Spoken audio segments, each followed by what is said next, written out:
আজকের যেটা আলোচনার বিষয় যে আমরা আজকে মানব সম্পদ ব্যবস্থা কৌশলগত মানব সম্পদ ব্যবস্থাপনার যে 4টা টপিক নিয়ে আলোচনা করব সেটি আপনাদের এখানে ইউনিট 1-এই আছে। ইউনিট 1-এর এখানে মানব সম্পদ ব্যবস্থাপনার কৌশলগত ভূমিকা, এটা গত ক্লাসের টপিক ছিল, এটা আমরা পড়াতে পারি নাই। এটা আজকে আলোচনা করব। কৌশলগত মানব সম্পদ ব্যবস্থাপকের কি কি দক্ষতা থাকা প্রয়োজন এটা নিয়ে আজকে আমরা আলোচনা করব, যে কৌশলগত মানব সম্পদ ব্যবস্থাপনার কি কি দক্ষতা থাকলে আসলে সে কৌশলগত মানব সম্পদ ব্যবস্থাপনার কাজগুলো সে সঠিকভাবে পালন করতে পারে। তো সেই দক্ষতাগুলো আমরা দেখব। এরপর হচ্ছে কৌশলগত মানব সম্পদ ব্যবস্থাপনার 5P। তো এটা রেনাল্ড সোলারের এটা একটা থিওরি। কৌশলগত মানব সম্পদ ব্যবস্থাপনার জন্য উনি 5টা কাজকে এখানে 5P তে নিয়ে আসেন, এই যে পলিসি, প্রিন্সিপালস। তো এইগুলোকে আমরা আজকে আলোচনা করবো যে কৌশলগত মানব সম্পদ ব্যবস্থাপনার এই 5টা P যেটা আছে সেটা কিভাবে কৌশল গ্রহণের ক্ষেত্রে আমাদেরকে বিভিন্ন ধরনের সুবিধা দিতে পারে। এরপরে এখানে যে টপিকটা আছে লাস্টেরটা কৌশলগত মানব সম্পদ ব্যবস্থাপনার প্রক্রিয়া। তো আমরা এতদিন যা আলোচনা করেছি, এতদিনের আলোচনার একটা সামারি আজকের এই প্রক্রিয়াতে আসবে, যে আসলে কৌশলগত মানব সম্পদ ব্যবস্থাপনার কাজটা কিভাবে হয়। তো এখানে প্রক্রিয়াটা আমরা জানি যে প্রক্রিয়া বা প্রসেস হচ্ছে আপনার এখানে ধারাবাহিক কিছু কাজের সমষ্টি, যেটা একটার পরে একটা আপনার বাই স্টেপ যেটা সংগঠিত হয়, এবং ধারাবাহিকভাবেই এই কাজগুলা আমরা যদি করে যাই তাহলে সেটা যে কোনো একটা উদ্দেশ্য বাস্তবায়নের ক্ষেত্রে কিন্তু সহায়ক ভূমিকা পালন করে। তো এই কারণে আমরা এখানে কৌশলগত মানব সম্পদ ব্যবস্থাপনার ওভারঅল যে কাজগুলো আছে সবগুলো কাজ একত্রিতভাবে কাজে লাগিয়ে আমাদের কৌশলগত মানব সম্পদ ব্যবস্থাপনার যে মূল উদ্দেশ্য, যে আমরা কিভাবে এখানে সাস্টেনেবল কম্পিটিটিভ অ্যাডভান্টেজেস আমরা গেইন করব, তো এইটা কিন্তু আমরা কৌশলগত মানব সম্পদ ব্যবস্থাপনার প্রক্রিয়াকে কাজে লাগিয়ে কিন্তু আমরা সাস্টেনেবল কম্পিটিটিভ অ্যাডভান্টেজেসটা কিভাবে এনশিওর করবো সেটা নিশ্চিত করতে পারি। তো এই হচ্ছে আমাদের আজকের এই আলোচনার 4টা টপিক। তো আমরা আলোচনাতে যে 4টা টপিক রেখেছি, আজকে প্রথম যে টপিকটা আছে, প্রথম টপিকটার আলোচনা আমরা শুরু করি। তো আমাদের এখানে প্রথম টপিকটাতে ছিল হচ্ছে যে আমরা কৌশলগত মানব সম্পদ ব্যবস্থাপনার এইখানে দেখি যে যারা এটার সাথে জড়িত থাকে, যে মানব সম্পদ ব্যবস্থাপকগণ, তো তারা এখানে কিছু স্ট্র্যাটেজিক তাদের এখানে কিছু ভূমিকা থাকে বা কৌশলগত ভূমিকা থাকে। তো এই কৌশলগত ভূমিকা এখানে 5টা ভূমিকার কথা আপনাদের বইয়ে বলা আছে, যে একজন মানব সম্পদ ব্যবস্থাপকের এই 5টা কৌশলগত ভূমিকা তার বিভিন্ন কাজের ক্ষেত্রে এখানে প্রয়োগ করা দরকার। তো উনি এখানে 5টা কাজের কথা আসলে এখানে বলা আছে, যে কৌশলগত মানব সম্পদ ব্যবস্থাপনায় যদি আমরা কৌশলের কথা বলি, মানব সম্পদ ব্যবস্থাপক যে কৌশলগুলো সে প্রতিনিয়ত প্রতিষ্ঠানে অ্যাপ্লাই করে, যেটা দিয়ে সে প্রতিযোগী বা প্রতিদ্বন্দ্বী প্রতিষ্ঠান থেকে ভালো অবস্থানে তার প্রতিষ্ঠানকে নিয়ে যায়। তো এই কৌশলগুলা আমরা যদি দেখি, এইগুলোর প্রত্যেকটা কৌশলই তার বিভিন্ন কর্মক্ষেত্রকে ঘিরে বা বিভিন্ন কর্মকেন্দ্রিক হয়। তো এরকম 5টা কৌশল এখানে বলা আছে, যেটা মানব সম্পদ ব্যবস্থাপক এই ক্ষেত্রে কৌশলী ভূমিকা পালন করতে পারে। এই 5টা কাজ, এগুলো আসলে মানব সম্পদ ব্যবস্থাপনার কাজ, বা আমরা HR এর কাজ বলি। যেমন আপনি এখানে কর্মীদের নিরাপত্তা ও ঝুঁকি, অথবা আপনি কর্মী সংগ্রহ, নির্বাচন, বেতন ও মজুরি এবং সুবিধাদি প্রদান, কর্মীদের প্রশিক্ষণ এবং উন্নয়ন, মালিক কর্মী সম্পর্কের উন্নয়ন, এগুলো সবগুলোই কিন্তু আপনি জানেন যে এগুলো সবগুলোই হচ্ছে মানব সম্পদ ব্যবস্থাপনার এক একটি কাজ। আপনাকে যদি বলি যে what are the functions of human resource management, যে হিউম্যান রিসোর্স ম্যানেজমেন্টের কাজ কি, আপনি কিন্তু এই 5টা কাজ লিখবেন। তো সেই কারণে আমরা এখানে আপনাদের যে টপিকটা বইয়ে দেওয়া আছে, যে মানব সম্পদ ব্যবস্থাপকের কৌশলগত ভূমিকা এখানে কেমন হতে পারে। তো আমরা মানব সম্পদ ব্যবস্থাপকের যে কৌশলগত ভূমিকা, আমরা এখানে মানব সম্পদ ব্যবস্থাপকের এখানে বলি যে ওনার প্রধান কাজই হচ্ছে মালিক এবং কর্মীদের মধ্যে সম্পর্ক জোরদার করা। তো এই মালিক এবং কর্মীদের ভিতরে সম্পর্ক জোরদার করতে গেলে উনি কিছু কৌশলী ভূমিকা পালন করে। মানব সম্পদ ব্যবস্থাপককে আমরা জানি যে ওনাকে পুরোপুরি মালিকের পক্ষ হয়েও কাজ করলে চলে না, আবার একদম কর্মীদের স্বার্থে যদি কাজ করে, মালিককে যদি ভুলে যায়, তাহলেও দেখা যাবে যে সে প্রতিষ্ঠানে থাকতে পারবে। তো সেই কারণে তাকে একটা সুবিধাজনক অবস্থানে থেকে কিন্তু এই দুইজনের ভিতরে আপনি ব্যালেন্স করতে হয়, এবং মালিক এবং কর্মীদের মধ্যে কিন্তু একটা সম্পর্ক জোরদার করার প্রয়াস কিন্তু তাকে চালাতে হয়। তো সেই কারণেই এখানে আমরা বলি যে এই মানব সম্পদ ব্যবস্থাপক তিনি কৌশল নির্ধারণ করেন এবং প্রতিষ্ঠানের লক্ষ্য অর্জনের জন্য প্রয়োজনীয় কর্ম পরিকল্পনা কিন্তু এখানে তিনি নির্ধারণ করেন। এবং এখানে মানব সম্পদ ব্যবস্থাপককে আমরা বলি যে প্রতিটি ক্ষেত্রে এই যে কৌশল নির্ধারণের ক্ষেত্রে তাকে তার দক্ষতা এবং যোগ্যতা কিন্তু কাজে লাগাতে হয়। তো আমরা এখানে নিচে মানব সম্পদ ব্যবস্থাপকের কৌশলগত ভূমিকা যে 5টি ক্ষেত্রে উনি দেখাতে পারেন, এই কৌশলগত ভূমিকা নিয়ে একটু আলোচনা করি। তো প্রথম যেটা আছে যে কর্মক্ষেত্রে নিরাপত্তা এবং ঝুঁকি ব্যবস্থাপনা। তো আমরা জানি যে কর্মক্ষেত্রে নিরাপত্তা এবং ঝুঁকি ব্যবস্থাপনার কাজটা কিন্তু মানব সম্পদ ব্যবস্থাপকরাই করে থাকে। তো আপনারা অনেকেই জব করেন, যারা জব করেন তারা জানেন যে এইচআর ডিপার্টমেন্টের কাজই হচ্ছে প্রতিষ্ঠানের যে মেইনটেনেন্সের যারা দায়িত্বে আছে তাদেরকে এখানে মেইনটেনেন্সের প্রত্যেকটা বিষয়ে নক করা। ধরেন যে আপনার এখানে ফায়ার সার্ভিসের যেই আপনার আগুন নিবানোর জন্য যে ফায়ার এক্সটিংগুইশার গুলো আছে, এগুলো দেখবেন যে মানব সম্পদ ব্যবস্থাপনার সাথে যারা জড়িত আছে এইচআর ডিপার্টমেন্ট, তারা কিন্তু প্রত্যেক মাস পর পরই এগুলা ঠিক আছে কিনা এগুলা কিন্তু চেক আপ করিয়ে, রুটিন চেক আপ করিয়ে কিন্তু আপনার এটার ফায়ার এক্সটিংগুইশার গুলার ডেট গুলা কিন্তু প্রত্যেক মাসে মাসেই তারা রিনিউ করে। আবার এখানে ফায়ার ড্রিল করে। আপনি বিভিন্ন ধরনের প্রতিষ্ঠানে দেখবেন, এটা সাধারণত যেখানে বেশি কর্মী কাজ করে, যেমন গার্মেন্টস অথবা ফ্যাক্টরি গুলাতে, ওইখানে দেখবেন যে ফায়ার ড্রিল হয়। তো ফায়ার ড্রিল গুলা কিন্তু এখানে যারা এখানে ফায়ার ফাইটার আছে, অথবা এখানে আমরা বলি যে এই যে ফায়ার ফাইটিং এন্ড সিভিল ডিফেন্সের সাথে যোগাযোগ করে কিন্তু মানব সম্পদ ব্যবস্থাপনার সাথে যারা জড়িত তারা কিন্তু প্রতিষ্ঠানে নিয়মিতই এই ফায়ার ড্রিলটা করে থাকে। তো এগুলো সবগুলোই করা হচ্ছে কর্মীদের নিরাপত্তা এবং ঝুঁকি ব্যবস্থাপনার জন্য। তো এই যে কর্মীদের নিরাপত্তা এবং ঝুঁকি ব্যবস্থাপনার ক্ষেত্রে এইখানে মানব সম্পদ ব্যবস্থাপকের কৌশলী ভূমিকা কি হইতে পারে? কৌশলী ভূমিকাটা হচ্ছে এখানে যে সে দেখা যাবে যে যদি এই কাজগুলা করে, মানব সম্পদ ব্যবস্থাপক যদি কন্টিনিউয়াস এখানে যারা কর্মী বাহিনী আছে তাদের জানমালের নিরাপত্তার জন্য যদি, অথবা তাদের ঝুঁকি কমানোর জন্য যদি এই কাজগুলো করে যায়, তাহলে কিন্তু প্রতিষ্ঠানে আপনার দুর্ঘটনার হার কমে যাবে। আপনার অগ্নি নির্বাপক যে আমি যে ফায়ার এক্সটিংগুইশারের কথা বললাম, আপনি যেটা আমরা যে দেখি যে লাল ধরনের ওই যে আপনার ফায়ার এক্সটিংগুইশার গুলা যে আপনার বিভিন্ন ফ্লোরে লাগানো থাকে, এখন এই ফায়ার এক্সটিংগুইশার গুলো যদি ঠিক না থাকে, আগুন লাগলো একদিন, তাহলে এগুলা ঠিক না থাকলে যদি এইচআর ডিপার্টমেন্ট এগুলাকে মেইনটেনেন্সের মাধ্যমে যদি প্রত্যেক মাসে মাসে চেক না করা যে এগুলা আসলে ইউজ করা যাবে কিনা আগুন নিবানোর ক্ষেত্রে, তো এটা যদি ঠিক না থাকে, যেদিন আগুন লাগলো তখন দেখা গেল যে যারা এটা ইউজ করতে জানে তারা এটা কি ইউজ করার ক্ষেত্রে যায় দেখে যে এটা ঠিক নাই, এটার প্রেসার ঠিক নাই, এটা খুলছে ঠিকই কিন্তু এটা আপনার আগুন নিবানোর ক্ষেত্রে এটাকে ব্যবহার করা যাচ্ছে না। তো সেই ক্ষেত্রে কিন্তু আমরা এখানে বলি যে এইখানে আগুন কিন্তু প্রতিষ্ঠানে ছড়া যেতে পারে, প্রতিষ্ঠান ওই দিন বন্ধ হয়ে যেতে পারে, অথবা প্রতিষ্ঠানের অনেকেরই জানমালের ক্ষতি হতে পারে, এবং আমরা প্রতিষ্ঠানে যদি এটা স্টোরে লাগে তাহলে কিন্তু খুব দ্রুতই দেখা যাবে যে প্রতিষ্ঠানের পুরো ফ্লোরে এটা ছড়া যেতে পারে।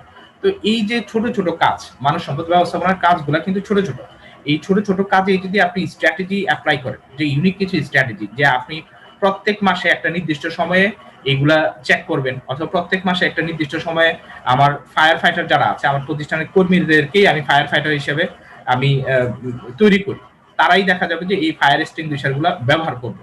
তো তাদেরকে আমি একটা ফায়ার এক্সটিংগুইশার খুলে তাদেরকে কিভাবে আগুন নিভাইতে হয় আমি ফায়ার ড্রিল করে ওইখানে আর্টিফিশিয়ালি আগুন লাগে, ওইখানে কিন্তু তাদেরকে আগুনটা নিবানোর জন্য তাদেরকে আমি প্র্যাকটিক্যালি দিই।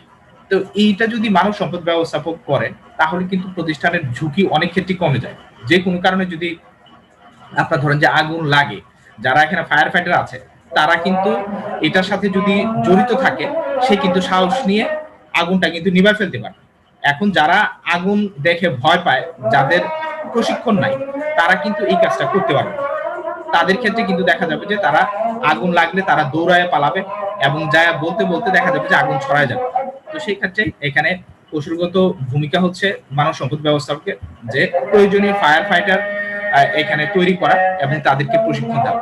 তাহলে যদি আমি প্রশিক্ষণ দিতে পারি, আগুন যদি তারা নিভাইতে পারে, তাহলে কিন্তু প্রতিষ্ঠানের যে ক্ষয়ক্ষতি আছে সেটা কিন্তু অনেকাংশে কমে যাবে।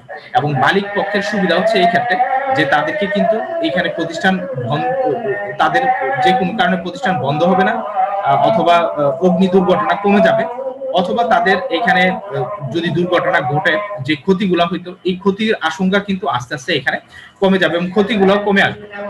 আগুন লাগলে ধরেন যে একটা প্রতিষ্ঠানে ফায়ার অ্যালার্ম বাজলে একটা প্রতিষ্ঠানে 2000 কর্মী কাজ করে, তো নিয়ম হচ্ছে এইখানে আমরা এই মেইনটেনেন্সের যেটা নিয়ম এবং এখানে ফায়ার ফাইটিং এর যেটা নিয়ম 2 মিনিটের ভিতরে 1.5 থেকে 2 মিনিটের ভিতরে সব কর্মী এখানে প্রতিষ্ঠান ফায়ার অ্যালার্ম বাজার সাথে সাথে প্রতিষ্ঠান খালি করে ফেলবে, কেউ কিন্তু সিটে বসে থাকতে পারবে।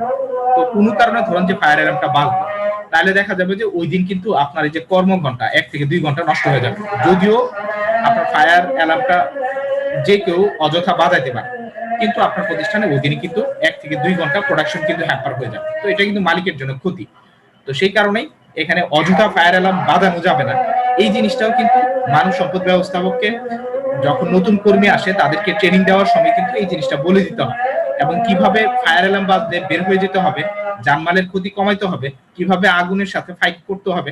তো এই বিষয়গুলো কিন্তু মানব সম্পদ ব্যবস্থাপকরাই এখানে কৌশলী ভূমিকা পালন করে কিন্তু আপনার এখানে ট্রেনিং এর ব্যবস্থাগুলো করে থাকে। যে ফাঁকে ফাঁকে আপনার কাজের ফাঁকে ফাঁকে 10 জন করে নিয়ে যদি এভাবে ট্রেনিং দিয়ে ফায়ার ফাইটার তৈরি করা হয়, তাহলে কিন্তু আপনার প্রতিষ্ঠানের নিরাপত্তাটা নিশ্চিত থাকবে, ঝুঁকি কমে আসবে এবং ক্ষয়ক্ষতিও কম। তো এভাবে মালিক এবং শ্রমিক উভয় পক্ষই কিন্তু এই মানব সম্পদ ব্যবস্থাপকের কৌশলী ভূমিকার কারণে কিন্তু বেনিফিটেড হবে। তো এটা হচ্ছে এখানে আমরা বলতেছি যে মানব সম্পদ ব্যবস্থাপকের কৌশলী ভূমিকা যেটা আছে 1 নম্বর কাজের ক্ষেত্রে, আমরা মানব সম্পদ ব্যবস্থাপকের 1 নম্বর কাজের ক্ষেত্রে দেখি। দ্বিতীয় যে কাজটা আছে কর্মী সংগ্রহ ও নির্বাচন। আপনি কর্মী সংগ্রহ নির্বাচনটা আমরা বলি যে প্রতিষ্ঠানের সবচেয়ে গুরুত্বপূর্ণ কাজ হচ্ছে এই কর্মী সংগ্রহ ও নির্বাচনটা করা।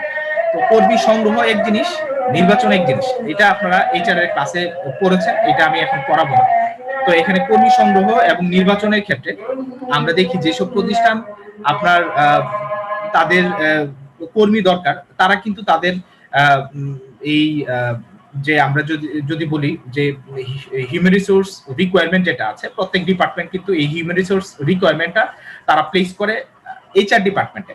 তো এইচআর ডিপার্টমেন্ট প্রত্যেক ডিপার্টমেন্টে কি কি কর্মী লাগবে, কোন ধরনের কর্মী লাগবে, এইগুলা কিন্তু তারা মাস শেষে একটা লিস্ট পায়, এবং এই লিস্ট ধরে এখানে কোন ধরনের দক্ষতা সম্পন্ন কর্মী এখানে লাগবে এবং কোথায় তাদেরকে পাওয়া যাবে, এই কাজটা কিন্তু এই মানব সম্পদ ব্যবস্থাপনা বা মানব সম্পদ ব্যবস্থাপকরাই এখানে করে থাকে।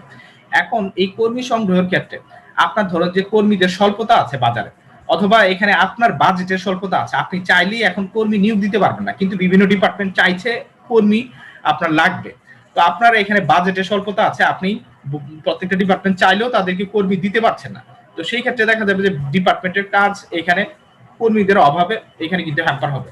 তো আপনার একদিকে কর্মী লাগবে, একদিকে প্রতিষ্ঠানের আপনার বাজেট নাই, আবার এখানে বাজেট আছে কিন্তু কর্মী নাই, বাজেটে কর্মীর সংকট আছে, আবার কর্মী আছে কিন্তু দক্ষ কর্মী নাই, যে কর্মী আপনি চাচ্ছেন ওই ধরনের দক্ষ কর্মী আপনার মার্কেটে নাই। তো এই ক্ষেত্রে আপনার কৌশলগত মানব সম্পদ ব্যবস্থাপকের ভূমিকা কিন্তু এখানে প্রতিষ্ঠানের উদ্দেশ্য অনুযায়ী আমরা বলেছি যে কৌশল এখানে মানব সম্পদ ব্যবস্থাপক যে কৌশলগুলো পালন করবে সেটা কিন্তু তাকে প্রতিযোগী প্রতিষ্ঠান থেকে ভালো একটা অবস্থানে নিয়ে যাবে। তো সেই ক্ষেত্রে এখানে কর্মী সংগ্রহের ক্ষেত্রে যদি আপনি আপনার প্রতিষ্ঠানে যারা কর্মী আছে এক্সিস্টিং, তাদেরকে যদি আপনি ধরে রাখেন এবং কর্মী যদি আপনার মার্কেটে স্বল্পতা থাকে, তাহলে সেই ক্ষেত্রে কিন্তু আপনার প্রতিষ্ঠান থেকে যদি কেউ না যায়, তাহলে কিন্তু আপনি বাইরে যদি কর্মীদের সংকটও থাকে, এইটার সমস্যা কিন্তু আপনি ফেস করবেন না। তো আপনি প্রতিষ্ঠানে কর্মী ধরে রাখার ক্ষেত্রে আপনার যে কম্পেনসেশন প্যাকেজ বা আপনি স্যালারি কতটুকু দিচ্ছেন বা কিভাবে আপনি তাদেরকে বিভিন্ন ধরনের ইনসেন্টিভ বোনাস দিচ্ছেন, এইগুলোর উপরে কিন্তু বা এই কৌশলগুলোর উপরে কিন্তু আপনার কর্মী প্রতিষ্ঠানে থাকবে কিনা সেটা নির্ভর করে। এবং কর্মী সংগ্রহ এবং নির্বাচনের ক্ষেত্রেও আপনাকে কৌশলী হতে হবে। ধরেন আপনার এখানে ভাইবা বোর্ডে 2 জন ক্যান্ডিডেট আসলো, আপনি একজনকে নিবেন, এখানে 2 জন ক্যান্ডিডেটের ভিতরে একজনের হচ্ছে সে একদম ওভারঅল সবগুলা রেজাল্টই আপনি দেখতেন যে সে জিপিএ 5 পাওয়া এবং সে ইউনিভার্সিটিতেও টপ র্যাঙ্কার, ঠিক আছে, এবং আপনার যে জবটা আছে বা পজিশনটা আছে সেটা আপনার জব অনুযায়ী যতটুকু স্যালারি তাকে অফার করবে, আপনি এইচআর ম্যানেজার হিসাবে তখন আপনার সিদ্ধান্ত নিতে হবে যে তাকে যদি আপনি টপ র্যাঙ্কার যে আছে তাকে যদি আপনি নিয়োগ দেন এবং আপনার এই নিয়োগটার পরে তাকে আপনি 6 মাস ট্রেনিং দিবেন, বিভিন্ন ফ্যাসিলিটিস দিবেন এবং প্রতিষ্ঠানের কর্মী হিসাবে তাকে আপনি তৈরি করবেন। তো 6 মাস পরে আসলে সে থাকবে কিনা বা সে কতদিন কন্টিনিউ করবে, এটা কিন্তু তাকে নিয়োগ দেওয়ার সময় আপনার চিন্তা করতে হবে। ধরেন যে আপনার 2 জন কর্মী আছে, এই 2 জন এখানে ক্যান্ডিডেট আসলো, একজনের হচ্ছে এই অবস্থা, সে টপ র্যাঙ্কার ইউনিভার্সিটিতে, সে মোটামুটি তার রেজাল্ট ভালো, সব দিকেই সে ভালো। আরেকজন হচ্ছে মোটামুটি মানের, সে এখানে মোটামুটি মানের, সে তার জব এক্সপিরিয়েন্স আছে কিন্তু রেজাল্ট এত ভালো না, কিন্তু সে যে প্রতিষ্ঠানগুলোতে কাজ করেছে সবগুলোতেই আপনি দেখলেন যে এখানে তার ক্ষেত্রে পজিটিভ কমেন্ট আছে, বা আমরা রেফারেন্স ঘেটে দেখি বা রেফারেন্সে আমরা কল করে দেখি তার সম্পর্কে প্রিভিয়াস ওয়ার্ক হিস্ট্রি কি। তো এই ক্ষেত্রে দেখলেন যে সেকেন্ড যে আছে সে আপনার মোটামুটি মানের হইলেও তার এখানে অতীত যে কাজের রেকর্ড সেটা ভালো। তো সেই ক্ষেত্রে আপনার এখন কৌশলী হইতে হবে, আপনি যে টপ র্যাঙ্কার যে আছে তাকে নিবেন, নাকি আপনার এখানে অ্যাভারেজ মানের যে আছে তাকে আপনি নিবেন। তো আপনি যদি কৌশলী হন অবশ্যই আপনি এখানে অ্যাভারেজ মানের যে আছে তাকে নিবেন, কারণ টপ র্যাঙ্কার যে আছে সে যদি ভালো অফার পায়, আপনার কম্পেনসেশন প্যাকেজ যদি ভালো না হয়, সেই ক্ষেত্রে আপনি তাকে যতই আপনি ট্রেনিং দেন, যতই তাকে আপনি বন্ড সই করে আপনার প্রতিষ্ঠানে 2 বছর 3 বছর রাখার জন্য তাকে ওয়াদাবদ্ধ কইরা রাখেন, সে কিন্তু প্রতিষ্ঠানে থাকবে না। যতই বন্ড সই দেখ, সে দরকার হইলে এখানে সাবসিডি দিয়েও আপনার অন্য প্রতিষ্ঠানে যদি সে ভালো অফার পায় সে কিন্তু চলে যাবে। তো সেই কারণে এখানে আমরা বলি যে মানব সম্পদ ব্যবস্থাপকের এখানে কৌশলী ভূমিকা হচ্ছে কর্মী সংগ্রহ এবং নির্বাচনের ক্ষেত্রে তার কম্পেনসেশন প্যাকেজ এবং তার প্রতিষ্ঠানের বাজেট এবং তার প্রতিষ্ঠানের অভ্যন্তরীণ যে চাহিদা, এই সবগুলা জিনিস তাকে মাথায় রেখেই তার প্রতিষ্ঠানের জন্য কর্মী সংগ্রহ এবং নির্বাচন করতে হবে, তাহলেই প্রতিষ্ঠানটা ভালো একটা অবস্থানে থাকবে। আদারওয়াইজ কিন্তু এই প্রতিষ্ঠানে কর্মী আসা যাওয়া বা আমরা যেটাকে বলি যে লেবার এখানে টার্নওভার বা এখানে শ্রম ঘূর্ণায়মানতা কিন্তু কমবে না। এরপরে হচ্ছে আপনার বেতনের মজুরি এবং সুবিধা প্রদান।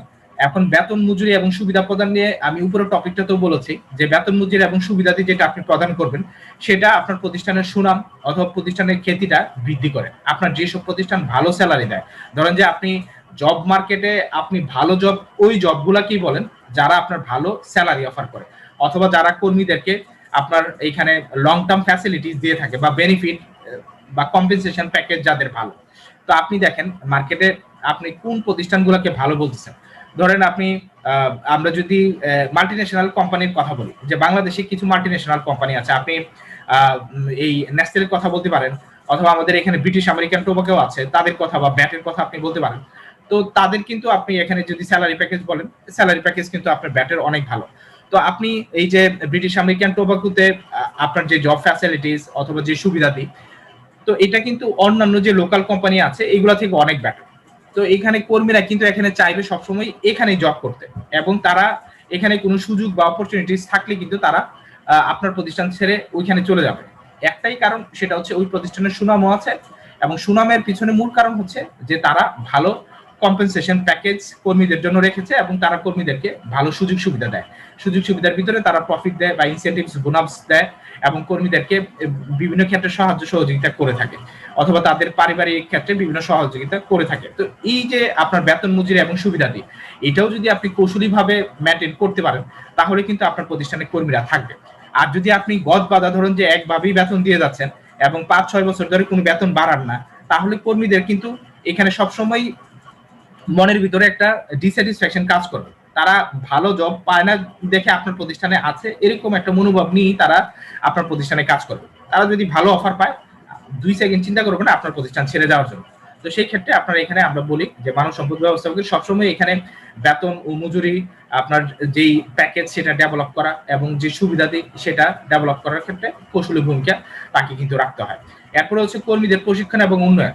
তো কর্মীদের প্রশিক্ষণ এবং উন্নয়নের ক্ষেত্রে আমরা এখানে জানি যে কর্মীদেরকে যদি আপনি প্রশিক্ষণ দেন বা অর্গানাইজেশনে যদি কর্মীদের প্রশিক্ষণের ব্যবস্থা থাকে, তাদের কিন্তু আপনার এখানে মনোবল চাঙ্গা হয়, বা আমরা বলি যে প্রশিক্ষণটা কর্মীদের মনোবলকে উন্নয়ন করে, বা মনোবলের উন্নয়ন হলেই কিন্তু কর্মীরা এখানে তাদের উৎপাদনশীলতা বৃদ্ধি পায় বা তারা কিন্তু কাজ ভালো করে করে।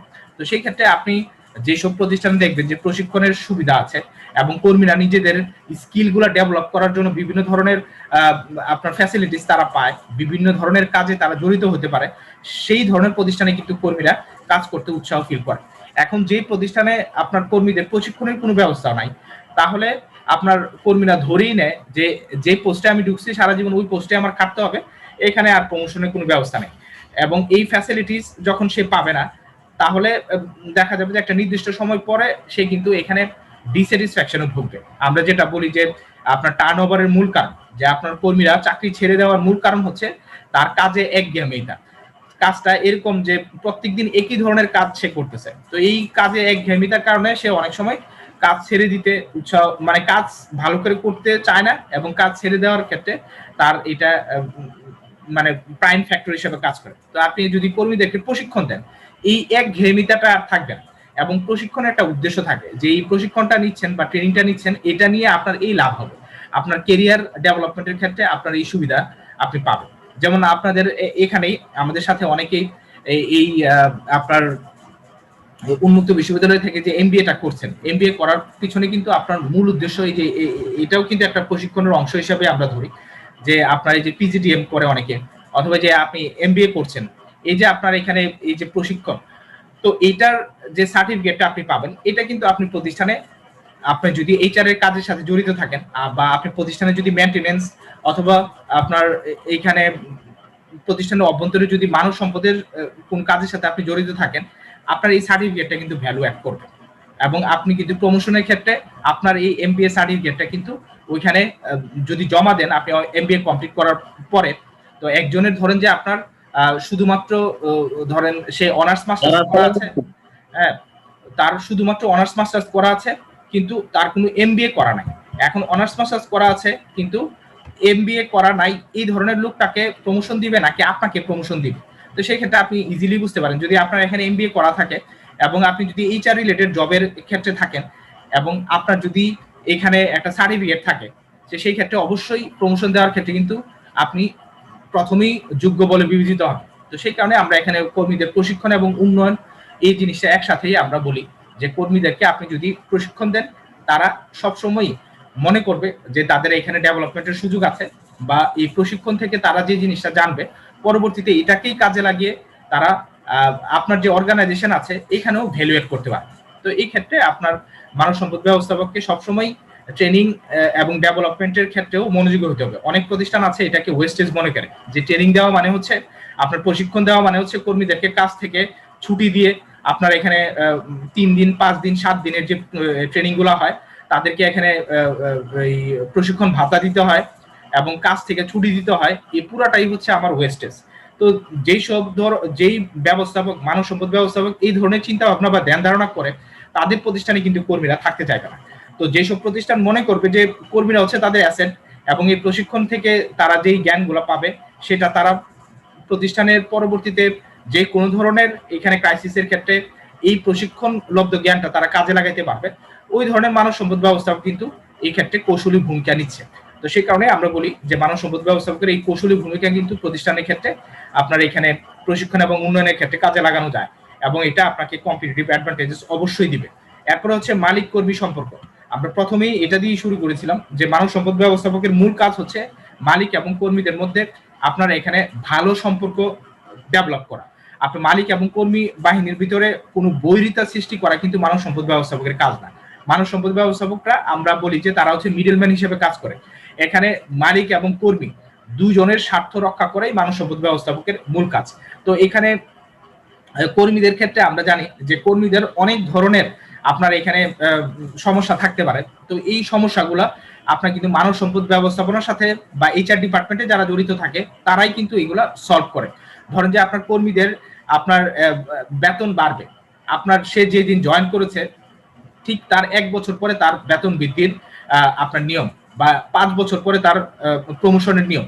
তো এই যে নিয়মটা, এটা যদি এখানে মানব সম্পদ ব্যবস্থাপনার সাথে জড়িত যে এইচআর ডিপার্টমেন্ট, এখানে এইচআর ডিপার্টমেন্টের কর্মীরা যদি প্রত্যেক কর্মীর জন্য এখানে পার্সোনাল ফাইলে যদি ডাটাবেসটা মেনটেন না করে, অথবা যদি সফটওয়্যারে যদি ডাটাবেস মেনটেন না করে, তাহলে কিন্তু কোন কর্মীটা প্রশিক্ষণ পাবে বা কোন কর্মীর বেতন বাড়াইতে হবে, আপনার প্রতিষ্ঠানের যদি 2 থেকে 5,000 কর্মী বা আরো বেশি কর্মী যদি এখানে কাজ করে, সেই ক্ষেত্রে কিন্তু আপনার এটা বের করা খুবই কঠিন। তো সেই ক্ষেত্রে আমরা দেখি যে এখন বর্তমানে এইচআরআইএস একটা সফটওয়্যার আছে, যে হিউম্যান রিসোর্স ইনফরমেশন সিস্টেম।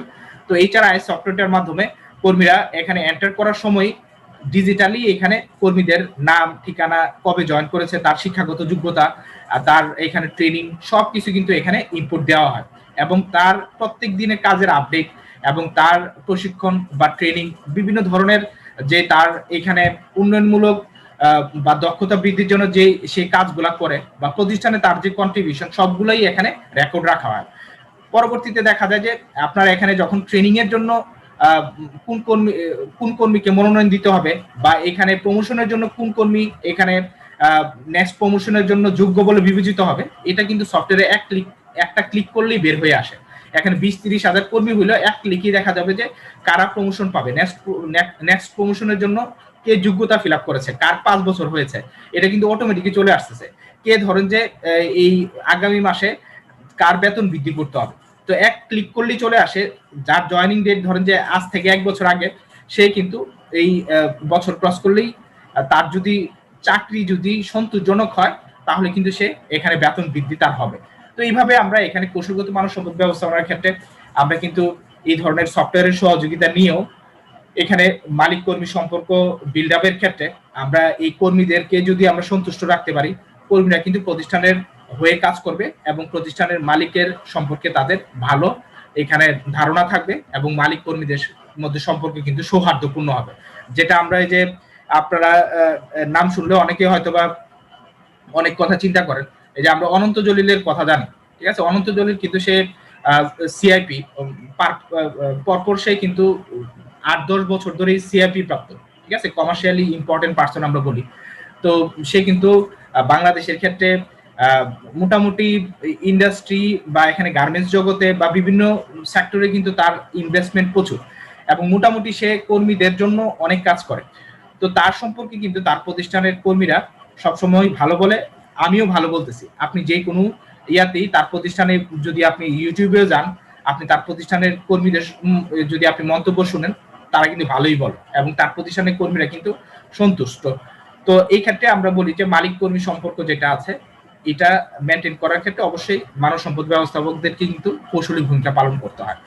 তো এই হচ্ছে আমাদের এখানে প্রথম যে টপিকটা ছিল, যে মানব সম্পদ ব্যবস্থাপনার এখানে কৌশল ও ভূমিকা বিভিন্ন কাজের ক্ষেত্রে, মানব সম্পদ ব্যবস্থাপনার বিভিন্ন কাজের ক্ষেত্রে, এটা আমরা দেখে নিলাম।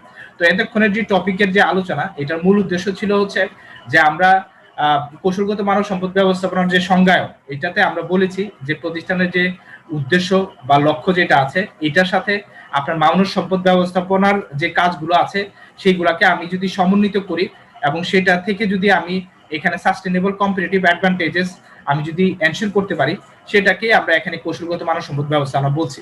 তো সেই কারণে আমরা এখানে মানব সম্পদ ব্যবস্থাপনার ক্ষেত্রে কিভাবে কৌশলটা অ্যাপ্লাই করে আপনার বাড়তি কিছু সুবিধা পাওয়া যায়, সেটাকে আমরা এতক্ষণ আলোচনা করে দেখলাম, ঠিক আছে। তো আমরা পরের যে টপিকটা আছে সেটাতে চলে যাব।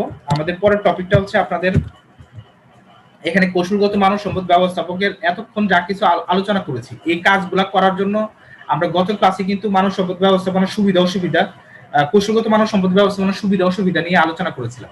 তো সেইখানে আমরা কৌশলগত মানব সম্পদ ব্যবস্থাপনার যে অসুবিধা ছিল, সেখানে আমরা বলেছিলাম যে মানব সম্পদ ব্যবস্থাপক যারা আছে তারা কৌশল প্রণয়নের ক্ষেত্রে অনেক ক্ষেত্রেই তারা দক্ষ না। সেই কারণে কৌশলগত মানব সম্পদ ব্যবস্থাপনাটা অর্গানাইজেশনে অ্যাপ্রোপ্রিয়েট ভাবে অ্যাপ্লাই করা যাচ্ছে না, বা অনেক প্রতিষ্ঠানেই সেটা অ্যাপ্লাই হয় না। তো আমরা এখন দেখব যে কি কি কারণে আমরা বলি যে কৌশলগত মানব সম্পদ ব্যবস্থাপক যারা আছে তারা দক্ষ না, যে কোন কোন দক্ষতাগুলা সাধারণত আপনার একজন মানব সম্পদ ব্যবস্থাপকের অবশ্যই থাকতে হবে যদি সে অর্গানাইজেশনে কৌশলী ভূমিকা পালন করতে চায়। তো আমরা এখানে এই দক্ষতাগুলো এখন দেখব। তো প্রথম যেটা আছে, আমরা এখানে কৌশলগত মানব সম্পদ ব্যবস্থাপনার ক্ষেত্রে যদি একজন মানব সম্পদ ব্যবস্থাপকের নিচের এই দক্ষতাগুলো থাকে, তাহলে সে খুব সহজেই অর্গানাইজেশনে স্ট্র্যাটেজিগুলো অ্যাপ্লাই করে তার অর্গানাইজেশনকে কম্পিটিটিভ অ্যাডভান্টেজেস সে দিতে পারে। তো এই দক্ষতাগুলো এখানে নতুন করে মুখস্থ করার কিছু নাই, এগুলো আপনারা আগেও পড়েছেন। যে ধরেন এখানে একজন ম্যানেজারের কি কি দক্ষতা থাকা দরকার, অথবা একজন মানব সম্পদ ব্যবস্থাপকের কি কি দক্ষতা থাকা দরকার, এটার সাথেই এই দক্ষতাগুলা সেম প্যারালাল ভাবেই আসে। এখানে এই দক্ষতাগুলো আগেও আপনারা পড়েছেন যে একজন ম্যানেজারের বা ব্যবস্থাপকের কি কি দক্ষতা থাকা দরকার। তো এই দক্ষতাগুলোই এখানে বলা আছে যে একজন কৌশলগত মানব সম্পদ ব্যবস্থাপকেরও এইসব দক্ষতাগুলো থাকা দরকার। একজন মানব সম্পদ ব্যবস্থাপকের যেসব দক্ষতা থাকা দরকার, একজন কৌশলগত মানব সম্পদ ব্যবস্থাপকেরও সেম এই দক্ষতাগুলো থাকতে হবে। এই দক্ষতাগুলো যদি তার না থাকে, তাহলে সে কৌশলগত ভূমিকা নিতে পারবে না। প্রথম যেটা আছে আমরা এখানে বলতেছি হচ্ছে যোগাযোগের দক্ষতা, যে আপনার কৌশলগত মানব সম্পদ ব্যবস্থাপকের অবশ্যই এখানে কমিউনিকেশন স্কিলটা তার ভালো থাকতে হবে। আমরা এখানে কমিউনিকেশন স্কিলের ক্ষেত্রে বলি যে লিখিত বলেন, মৌখিক বলেন, আমরা এখানে ফর্মাল কমিউনিকেশন বলি বা ইনফর্মাল কমিউনিকেশন বলি, আনুষ্ঠানিক বা অনানুষ্ঠানিক যে যোগাযোগ, এই প্রত্যেক ক্ষেত্রেই কিন্তু আপনার কৌশলগত আপনার মানব সম্পদ ব্যবস্থাপকের কিন্তু এখানে দক্ষতা থাকা দরকার, বা যে কোনো ব্যবস্থাপকেরই এখানে এই স্কিলগুলা থাকা দরকার। এই স্কিলগুলা যদি তার না থাকে তাহলে সে কিন্তু প্রতিষ্ঠানের প্রত্যেকটা কাজেই কৌশলী ভূমিকা সে পালন করতে পারবে না। যেমন এখানে আমরা লিখিত বা মৌখিক যে যোগাযোগের দক্ষতাটা আমরা বলি, যে আপনার মানব সম্পদ ব্যবস্থাপক ভালো বা মানব সম্পদ ব্যবস্থাপক ভালো না, যে আমরা বলি হচ্ছে এইচআর ম্যানেজার ভালো না বা এইচআর ম্যানেজার ভালো, যে কোনো কর্মী এই যে কথাটা বলে, আপনিও যে কোনো প্রতিষ্ঠানে কাজ করেন, আমিও কাজ করি, তো আপনার যে ইমিডিয়েট যে বস আছে বা আমরা যে এইচআর ডিপার্টমেন্ট বলি তাদেরকে ভালো বা মন্দ বলি, কারণ এর পিছনে কিন্তু এই দক্ষতাটাও, যোগাযোগের যে দক্ষতাটা আছে এটার ঘাটতিটাও আমরা বলে থাকি। যে ধরেন যে আপনি আপনার এইচআর ম্যানেজারকে দক্ষ বলছেন না, যে বলছেন যে সে অদক্ষ বা এইচআর ম্যানেজার বা এইচআর ডিপার্টমেন্ট ভালো না, তো এইটার মূল কারণ হচ্ছে তার যোগাযোগের দক্ষতার অভাব আছে। এখন প্রত্যেক কর্মী সম্পর্কে যদি এইচআর ডিপার্টমেন্ট অবগত থাকে, এইচআর ডিপার্টমেন্টের যে এইচআর ম্যানেজার আছে সে যদি কর্মীদের এখানে সমস্যা সম্পর্কে সে যদি সিম্প্যাথিক নাই, ইমপ্যাথিক চিন্তা যদি করে, যে যে কর্মীরা কি বিষয় নিয়ে তাদের মনে কষ্ট আছে, এটা যদি ইমপ্যাথিক ভাবে, সিম্প্যাথি না ইমপ্যাথি, যে নিজেকে কর্মীর জায়গায় বসিয়ে যদি সে চিন্তা করে যে কর্মীরা আসলে কেন কাজে অসন্তুষ্ট, অথবা কেন তারা ধরেন যে প্রতিষ্ঠানে হ্যাপি না, এই জিনিসটা যদি সে ইমপ্যাথিক ওয়েতে চিন্তা করে তাহলে কিন্তু সে খুব সহজেই কর্মীদের সমস্যা সলভ করে ফেলতে পারে। তো এইটা জানতে হলে আমরা বলি যে সিম্প্যাথি গ্রো করতে হলে আপনার কমিউনিকেশন লাগবে। আপনার সম্পর্কে যদি আমি না জানি তাহলে কিন্তু আপনার সম্পর্কে আমার সিম্প্যাথি গ্রো করবে না।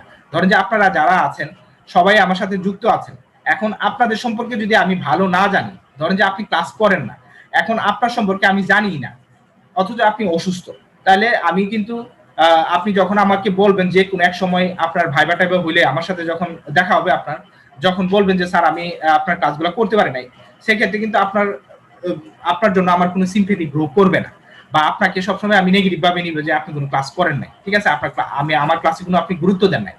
তো এই যে, অথবা অনেকে দেখা যায় যে এখানে জবের জন্য অনেক ক্ষেত্রেই সে চাইলেও ক্লাসগুলো করতে পারবে না। তো আমি যদি আপনার সম্পর্কে ভালো জানি, আপনি যদি আমার সাথে কমিউনিকেশন রাখেন, আমি যদি আপনার সাথে কমিউনিকেশন রাখি, আপনার সব ইনফরমেশন যদি আমি অবগত থাকি, তাহলে আপনার সম্পর্কে আমার সিম্প্যাথি গ্রো করবে।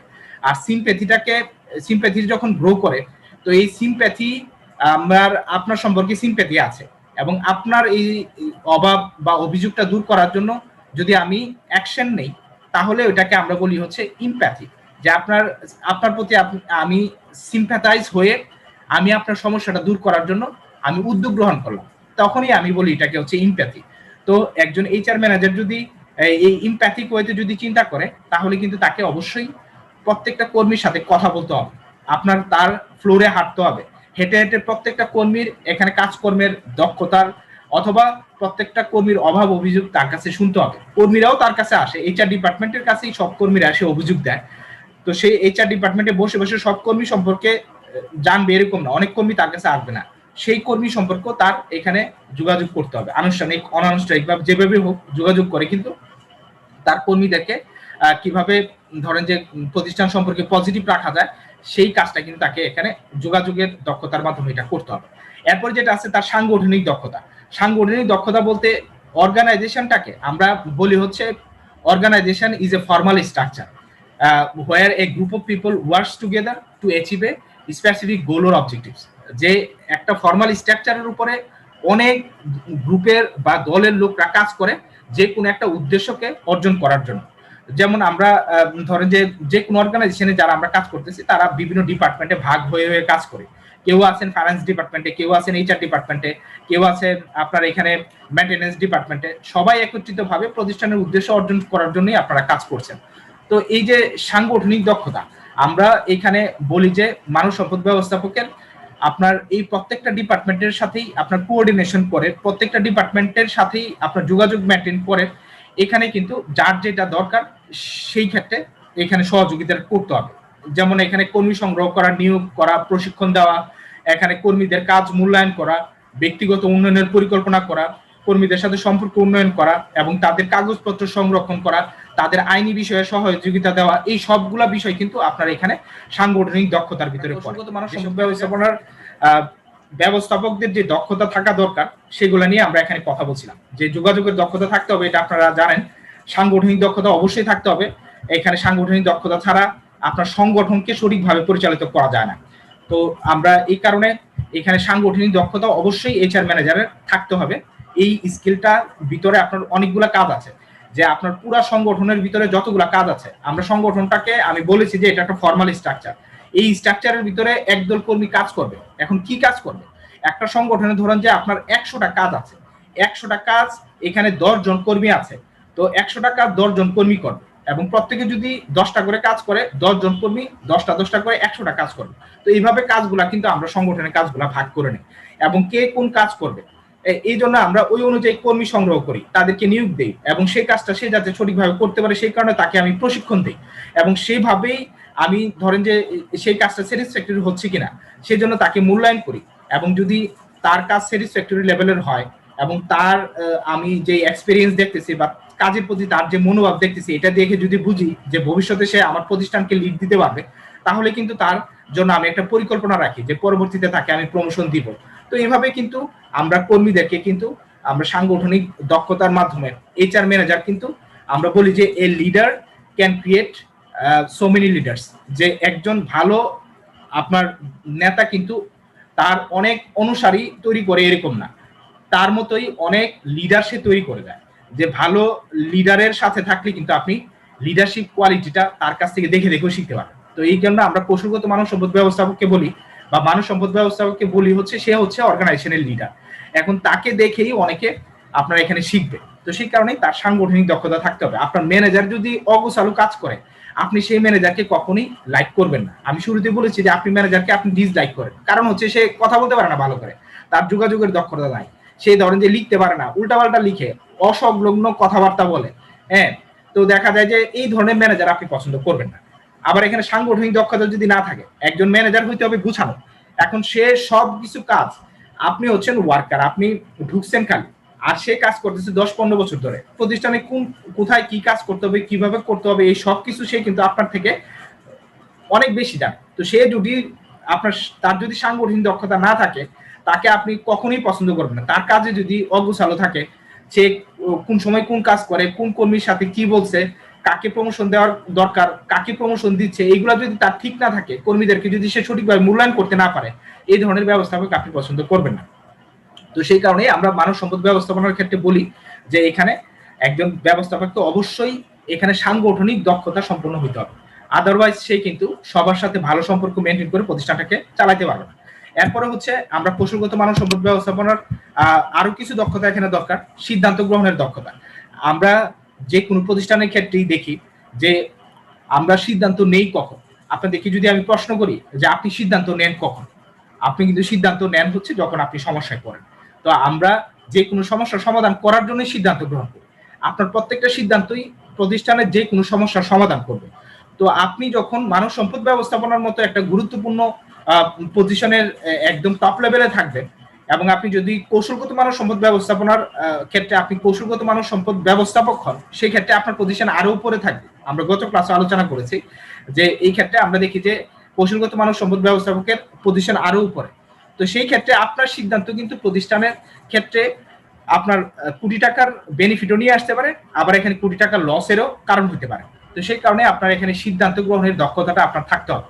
যেমন আমরা এখানে সিদ্ধান্ত আমরা দেখি যে কৌশলগত মানব সম্পদ ব্যবস্থাপনার ক্ষেত্রে যে আপনার প্রার্থী নির্বাচনের ক্ষেত্রে কোন প্রার্থীটা নির্বাচন করলে আপনার জন্য ভালো হবে, কাকে নির্বাচন করলে আপনার প্রতিষ্ঠান উপকৃত হবে, এই সিদ্ধান্তটা আপনার নিতে হবে। আপনার যখন একটা রিক্রুটমেন্ট আসে, আপনার সবচেয়ে বেশি কৌশলী ভূমিকা পালন করে হচ্ছে এই এইচআর ডিপার্টমেন্ট। আপনার এখানে যারা পরিচালক আছে তাদের এখানে মাথা ব্যথা আছে, ঠিক আছে, কর্মী নিয়োগের ক্ষেত্রে তারা অনেক সুপারিশ করতে পারে, কিন্তু এইচআর ডিপার্টমেন্ট যেটা ফাইনাল করে সেটাই ফাইনাল। আর এখানে স্ট্র্যাটেজিক হিউম্যান রিসোর্স ম্যানেজার যারা আছে তারা তো আরো বেশি এখানে কৌশলী হইতে হবে। তার যদি এখানে সঠিক কর্মী নির্বাচনের দক্ষতা না থাকে, তাহলে কিন্তু সে আপনার প্রতিদ্বন্দ্বী প্রতিষ্ঠান থেকে কখনোই ভালো পজিশনে থাকতে পারবে না। আবার এখানে কর্মী ছাঁটাই করার ক্ষেত্রে, আবার কর্মীদের ধরেন যে কোনো আন্দোলন বা এখানে দাবি দেওয়ার ক্ষেত্রে আপনার এখানে যদি আপনি কৌশলী ভূমিকা নিতে পারেন, তাহলে কিন্তু খুব সহজেই আপনি প্রতিষ্ঠানের ক্ষেত্রে এই সিদ্ধান্ত নিয়ে প্রতিষ্ঠানকে বড় ধরনের লস থেকে আপনি উঠায় নিয়ে আসতে পারেন এবং প্রতিষ্ঠানকে প্রফিট দিতে পারেন।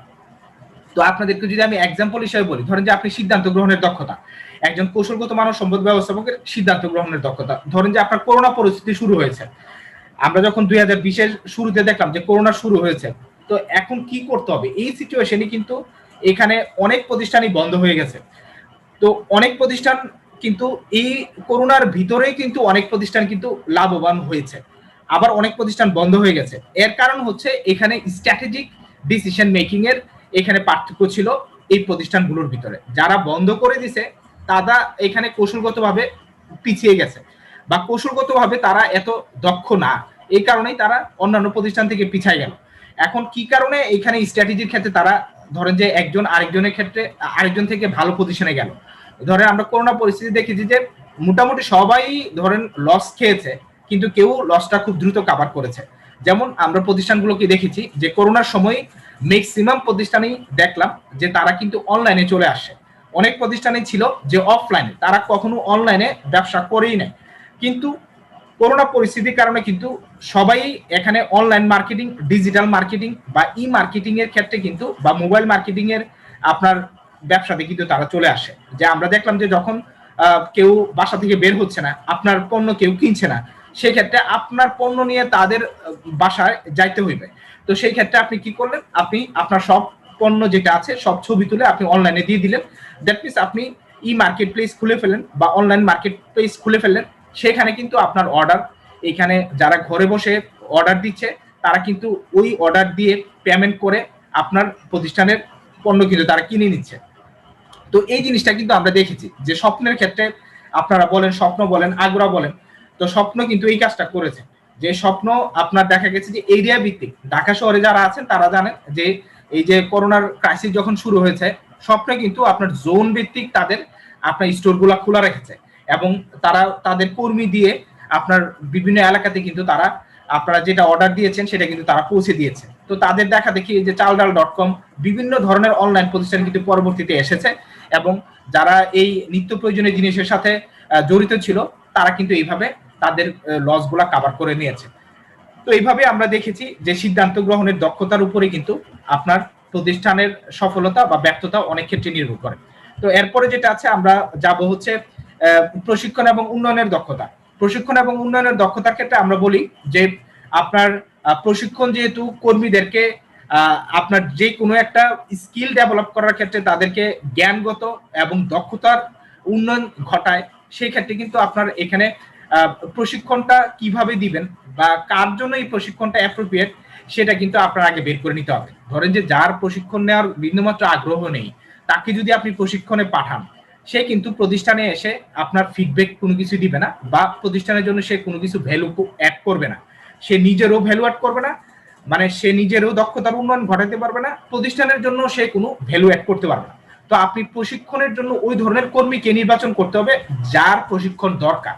তো আপনি যার প্রশিক্ষণ দরকার নাই তাকে যদি প্রশিক্ষণে পাঠান, সে কিন্তু শুধুমাত্র আপনার প্রতিষ্ঠানের সময় নষ্ট করবে, অর্থ নষ্ট করবে, যেটা আমরা সচরাচর বলে থাকি যে প্রশিক্ষণ দিয়ে লাভ নাই, কর্মীরা এজ ইউজুয়াল যেটা চিন্তা করে এটাই করে। তো এই ধরনের মেন্টালিটি আসলে ছিল, থাকবে। এর কারণ হচ্ছে আপনি সঠিকভাবে নির্বাচন করতে পারছেন না, বা এইখানে আপনি স্ট্র্যাটেজি অ্যাপ্লাই করতে পারতেছেন না আসলে কার প্রশিক্ষণ কি দরকার, মানে কোন কর্মীর কি প্রশিক্ষণ দরকার। আপনার একটা কর্মী আছে টেকনিক্যাল ক্ষেত্রে সে খুবই দক্ষ, সে কিন্তু সে কাজ করে অন্য ডিপার্টমেন্টে, তো তারে যদি আপনি টেকনিক্যাল ট্রেনিংটা যদি আসে, ধরেন যে কোনো কর্মী পাওয়া যাচ্ছে না বা সবাই ধরেন যে ট্রেনিংটা করেছে, তো তার যদি আগ্রহ থাকে তাকে যদি ওইখানে পাঠান, আপনার যে কোনো টেকনিক্যাল সমস্যাগুলি কিন্তু পরবর্তীতে সে কিন্তু এইখানে সাপোর্টটা দিতে পারবে। তো আমরা ওইভাবে কর্মী নির্বাচনের ক্ষেত্রে, প্রশিক্ষণের ক্ষেত্রে কিন্তু ওইভাবে চিন্তা করতে হবে। তো এই কারণে এখানে বলা আছে যে আপনি ধরেন যে কাকে দিয়ে কি হবে সেটা আপনি চিন্তা করতে হবে। আপনি কিছু কর্মীকে প্রশিক্ষণ দিবেন, তাকে আপনি প্রতিষ্ঠানের সিইও অথবা আপনি ম্যানেজিং ডাইরেক্টর হিসেবে দেখবেন, তো সেইভাবেই তাকে আপনি ট্রেনিং দিয়ে উপর থেকে নিচে থেকে উপরের লেভেলে নিয়ে আসবেন। আবার কিছু কিছু কর্মী আপনি বুঝবেন যারা এখানে কৌশলগত মানব সম্পদ ব্যবস্থাপনার সাথে জড়িত থাকে, কর্মীদের কাজের দক্ষতা, আগ্রহ, প্রতিষ্ঠানের জন্য ডেডিকেশন, এগুলা দেখেই বোঝা যাবে যে সে আসলে প্রতিষ্ঠানের জন্য কাজ করবে এবং সে প্রতিষ্ঠানের টপ লেভেলে আসার মতো যোগ্য। তাহলে তারা ওইভাবে আপনি প্রশিক্ষণ দিবেন। আর কিছু কিছু কর্মী থাকবেই যারা কোনো রকমের কাজ করে প্রতিষ্ঠান থেকে চলে যাবে, তো তাদের দিয়ে আপনি প্রতিষ্ঠানের জন্য ভালো কিছু আশা করতে পারবেন না, তারা যত ট্রেনিং দেন কোনো লাভ নাই।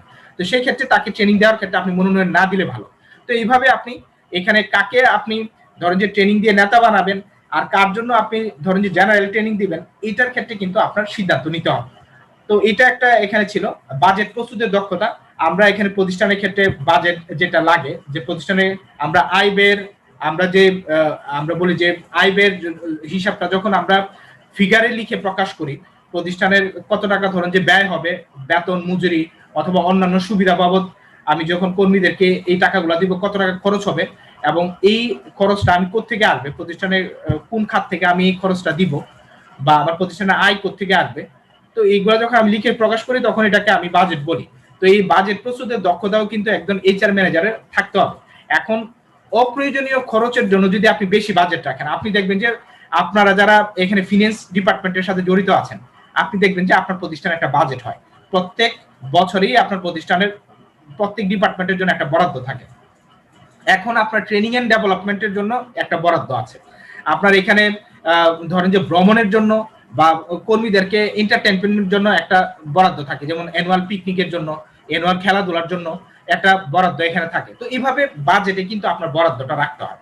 তো এখানে আপনার মানব সম্পদ ব্যবস্থাপকের এখানে কৌশলী ভূমিকা পালন করতে হবে এই বাজেট বরাদ্দর ক্ষেত্রে, যে আপনার অপ্রয়োজনীয় যাতে এখানে ব্যয় যাতে এখানে না হয়, বা এখানে যেখানেই আপনি বাজেটে খরচ করতেছেন এটা যাতে সীমিত হয়, এবং ধরেন যে এখানে যেখানে 10 টাকা লাগবে এখানে 8 টাকা দিয়ে যাতে আপনি খরচটা কমপ্লিট করতে পারেন, যেখানে 10 টাকা লাগবে এখানে যদি 15 টাকা দিয়ে আপনি খরচটা কমপ্লিট করেন তাহলে কিন্তু আপনি খরচ বাড়াই ফেলতেছেন 60 টাকা। তো এই 60 টাকা কিন্তু প্রতিষ্ঠানের জন্য লস। তো এইভাবেই আপনার কৌশলগত মানব সম্পদ ব্যবস্থাপককে কিন্তু চিন্তা করতে হবে বাজেট প্রণয়নের ক্ষেত্রে। তো আপনি বাজেট আপনার যেভাবে চাইবে তাকে ওইভাবে আপনি টাকা দিতে পারবেন না, আপনার এখানে যাচাই করতে হবে যে ওইখানে এত টাকা লাগবে কিনা, এবং আপনি ক্ষেত্র বিশেষে এই খরচগুলা নিজে করতে হবে। অনেক সময় যে একজন যে চাইতেছে তার ডিপার্টমেন্টে এই কাজের জন্য এত টাকা লাগবে, আসলে এত টাকা লাগবে কিনা, আপনি এইচআর ডিপার্টমেন্টের হয়ে নিজে ওই ক্ষেত্রে ওই ইন্সপেকশনে আপনি যেতে পারেন যে ওই ডিপার্টমেন্টে এত টাকা আসলে ব্যয় হবে কিনা। তো এইভাবে আপনি এখানে বাজেটটা কমায় আনতে পারেন, বা এখানে কিন্তু প্রতিষ্ঠানকে আপনি সেভ করে দিতে পারেন বা ব্যয়টা সংকোচন করতে পারেন। এরপর হচ্ছে অনুধাবন দক্ষতা যেটা আছে লাস্টের দক্ষতা, যে আমরা ইমপ্যাথিক, এই কথাটা আগেও বলেছি যে আপনার এখানে মানব সম্পদ ব্যবস্থাপককে সিদ্ধান্ত গ্রহণ করার আগে তার নিজের বিচার বিবেচনা বা যে কোনো বিষয়ে সিদ্ধান্ত গ্রহণ করার পূর্বে তার নিজের অনুধাবন দক্ষতা যেটা আছে, যে একটা বিষয় সম্পর্কে চিন্তা করার যে দক্ষতাটা, সেটা কিন্তু তাকে আগে কাজে লাগাইতে হবে, এরপরে তাকে সিদ্ধান্ত নিতে হবে।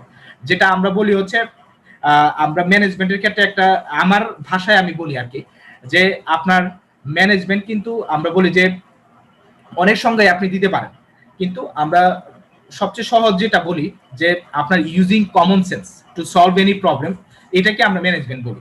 যে আপনি যদি আপনার কমন সেন্সটা অ্যাপ্লাই করে যে কোনো সমস্যার সমাধান করতে পারেন, সেটাই আপনার ক্ষেত্রে আমি বলবো যে আপনি সেই ক্ষেত্রে দক্ষ ম্যানেজার। আপনি যদি অনেক বিদ্যা আপনার জ্ঞান বুদ্ধি আছে, কিন্তু আপনি ওই পরিস্থিতিতে আপনার কমন সেন্সটা অ্যাপ্লাই করতে পারেন নাই এবং সেই সমস্যাটা বাড়লো, সেই ক্ষেত্রে কিন্তু আপনি ভালো ব্যবস্থাপক না। ধরেন যে আপনার সিদ্ধান্ত যেটা আপনার নিতে হবে সেটা আপনি কমন সেন্স অ্যাপ্লাই করে করেন। ধরেন যে আগুন লাগলো, এখন আগুন লাগছে, আপনি ধরেন যে ফায়ার ডিপার্টমেন্টে আপনি ফোন দিচ্ছেন, সেখান থেকে ফায়ার ফাইটাররা আইসা আগুন নিবাইতে দেখা যাবে যে প্রতিষ্ঠানে আপনার কোটি কোটি টাকার সম্পদ পুড়ে শেষ, মানুষও এখানে অনেকে আহত নিহত হইতে পারে। তো এই ক্ষেত্রে আগুন যেটা লাগছে সেখানে আপনি সরজমিনে চলে যেতে পারেন যে আগুন আসলে কোন জায়গাতে লাগছে, কেন লাগছে। এখন সিসিটিভি ক্যামেরা আছে, সিসিটিভি ক্যামেরা দিয়ে আপনি দেখতে পারেন, এবং ওই ফ্লোরে যে ফায়ার ফাইটার আছে তাকে আপনি সরাসরি ফোন দিতে পারেন যে তুমি সরাসরি দৌড়ে যে ফায়ার এক্সটিংগুইশার ইউজ করে তুমি এই আগুন নিবা, অথবা এখানে ফায়ার ফাইটার যারা আছে তাদেরকে সরাসরি আপনি অ্যালার্ম দিয়ে আপনি এক ধরেন যে ফায়ার ফাইটার যারা আছে তাদের নাম্বারটা আপনি মোবাইলে আপনি গ্রুপ করে রাখতে পারেন যে দে আর দ্য ফায়ার ফাইটার্স। আপনি ফ্লোর ওয়াইজ আপনি ধরেন যে আপনার 5টা ফ্লোর আছে, 5টা ফ্লোরে আপনি 5টা গ্রুপ আপনি সেট করে রাখলেন। ধরেন যে 5 নাম্বার ফ্লোরে যে কাজ করছে তারা যদি বলেন যে 1 নাম্বার ফ্লোরে যে আগুন নিবাইতে, তারা কিন্তু যাইতে যাইতে আগুন আরো ছড়ায় যাবে। তো আপনি 5টা ফ্লোরে আপনি এখানে 5জন করে 25 জন ফায়ার ফাইটার রাখলেন, এবং আপনি মেসেঞ্জার গ্রুপ করলেন বা আপনি ফোনেই গ্রুপ করে রাখলেন। আপনি ফোনে গ্রুপ করলেন, এই পাঁচজন করে আপনি first floor, second floor, third floor করে আপনি এখানে 5টা গ্রুপের আপনি 5জন করে 25জন আপনি নাম আপনার মোবাইলে সেট করে রাখলেন। ঠিক আছে, আপনি কল দেওয়ার বা আপনি SMS দেওয়ার সাথে সাথে আপনি ধরেন যে দেখলেন যে 1 নম্বর ফ্লোরে আগুন লাগছে, আপনি সাথে সাথে SMS দিয়ে দিলেন হচ্ছে আপনার এখানে নিচের ফ্লোরে যদি আগুন লাগে, এই যে ফায়ার ফাইটার যারা আছে 5জনকে সাথে সাথে আপনি SMS দিলেন, এক SMSই আপনার 5জনের কাছে চলে গেল যে আগুন লাগছে বা এই জায়গাতে আগুন ট্রেস করা গেছে, সাথে সাথে তোমরা এখানে ফায়ার এক্সটিংগুইশার ইউজ করো। তাহলে দেখা যাবে 5জনের কাছে মেসেজ গেলে কেউ না কেউ এখানে মেসেজটা দেখবে এবং সাথে সাথেই সে কিন্তু প্রম্পট অ্যাকশন নিয়ে আগুনটা নিভে ফেলতে পারবে। তো এইভাবে আপনি যদি অনুধাবন দক্ষতা কাজে লাগান, আপনি যদি যে আগুন লাগছে এই কারণে হুলস্থুল দৌড়াদৌড়ি করেন, ফোন নিয়ে ব্যস্ত হয়ে যান, ফোন দিতে দিতে ধরেন যে এখানে ফায়ার সার্ভিসে এখানে নাম্বার খুঁজতে খুঁজতে কিন্তু আপনার এখানে আগুন ছড়ায় পড়বে।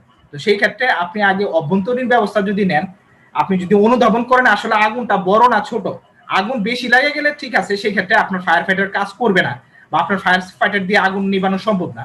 কিন্তু আপনার যদি ছোটখাটো এখানে ক্যাজুয়ালিটিস হয়, সেক্ষেত্রে কিন্তু আপনার দ্রুত সিদ্ধান্ত নিতে হবে।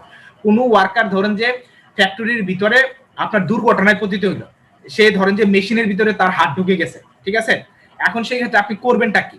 তো সেই ক্ষেত্রে আপনি যদি এখন ধরেন যে ডাক্তার কল করেন, তো ডাক্তার কল করতে করতে দেখা যাবে যে এখানে আপনার পুরো প্রতিষ্ঠানে এটা ছড়ায় পড়বে যে ওই প্রতিষ্ঠান মানে ওই ফ্লোরে এক কর্মী হাত কেটে গেছে বা ওই ফ্লোরে এক কর্মী মারাই গেছে, এরকম হইতে পারে, ছড়তে পারে যে ওই প্রতিষ্ঠানে মানে ওই ফ্লোরে এক কর্মী মেশিনের ভিতরে ঢুকে গেছে, আসলে তার হাত ঢুকছে কিন্তু সেই মেশিনের ভিতরে ঢুকে গেছে, এটা ছড়াই দিবে। তো সেই ক্ষেত্রে আপনার দ্রুত এখানে কিন্তু আপনার আমরা বলি যে এখানে মেডিকেল টিমও থাকে, আপনার প্রত্যেকটা ফ্লোরে মেডিকেল টিমও আপনি রেডি করতে পারেন। তো এইভাবে আপনি ছোট প্রতিষ্ঠান হলে ছোট ভাবে চিন্তা করতে হবে, বড় প্রতিষ্ঠান হলে বড় ভাবে চিন্তা করতে হবে। আপনার বড় প্রতিষ্ঠান হলে আপনার ভিতরেই দেখা যাবে যে ডাক্তার থাকে বা আমরা এখানে কয়েকজনকে ফ্লোর ভিত্তিক আমরা প্যারামেডিক্যাল ট্রেনিং দিয়ে রাখি, যে তারা কিন্তু আপনার দ্রুত আপনার আমরা ফার্স্ট এইড যেই সুবিধাটা আছে, ফার্স্ট এইড সুবিধাটা কিন্তু তারা দিতে পারে। কেটে গেছে, ঠিক আছে, হাতটা এখানে ঢুকে গেছে, তো এখানে ওই মেশিন থেকে হাতটা বের করে এখানে ফার্স্ট এইড যেই আপনার এই কাজটা করা দরকার এটা কিন্তু নেওয়া যায়। অথবা একজন কর্মী ফিট হয়ে গেছে, হঠাৎ গরমে সে ফিট হয়ে গেছে, এখন একজন কর্মী ফিট হয়ে গেলে তার কি করা দরকার? এখন আপনি অ্যাম্বুলেন্সের জন্য বসে থাকবেন নাকি তাকে ধরেন যে জ্ঞান ফিরায় আনবেন? তো জ্ঞান ফিরাইতে গেলে কি করতে হবে? অনেকের আবার দেখা যায় যে মৃগী ব্যারাম আছে, দাঁতি লেগে যায়, এটার ক্ষেত্রে খুব সহজেই তাকে মৃগী ব্যারামের এই রোগটা ছোটানো যায়। তো আপনি যদি তার দীর্ঘ সময় এভাবে ফেলায় রাখেন তাহলে কিন্তু সে মরে যেতে পারে, কিন্তু খুব সিম্পল একটা কাজ করলেই তার এই দাঁতি লাগাটা ছুটে দিতে পারে। তো এই ট্রেনিং গুলো আপনি যদি কর্মীদেরকে দেন তাহলে কিন্তু দেখা যাবে যে কর্মীরা আপনার যে কোনো ধরনের আপনার দুর্ঘটনাগুলি কিন্তু অভ্যন্তরীণ ভাবেই সেটা সলভ করতে পারবে এবং আপনার প্রতিষ্ঠানে একটা ক্যাওয়াস তৈরি হবে না এবং প্রতিষ্ঠানটা ওই দিন ধরেন যে আপনার প্রোডাকশনটা কিন্তু সুন্দরভাবে চালাই দিতে পারবে।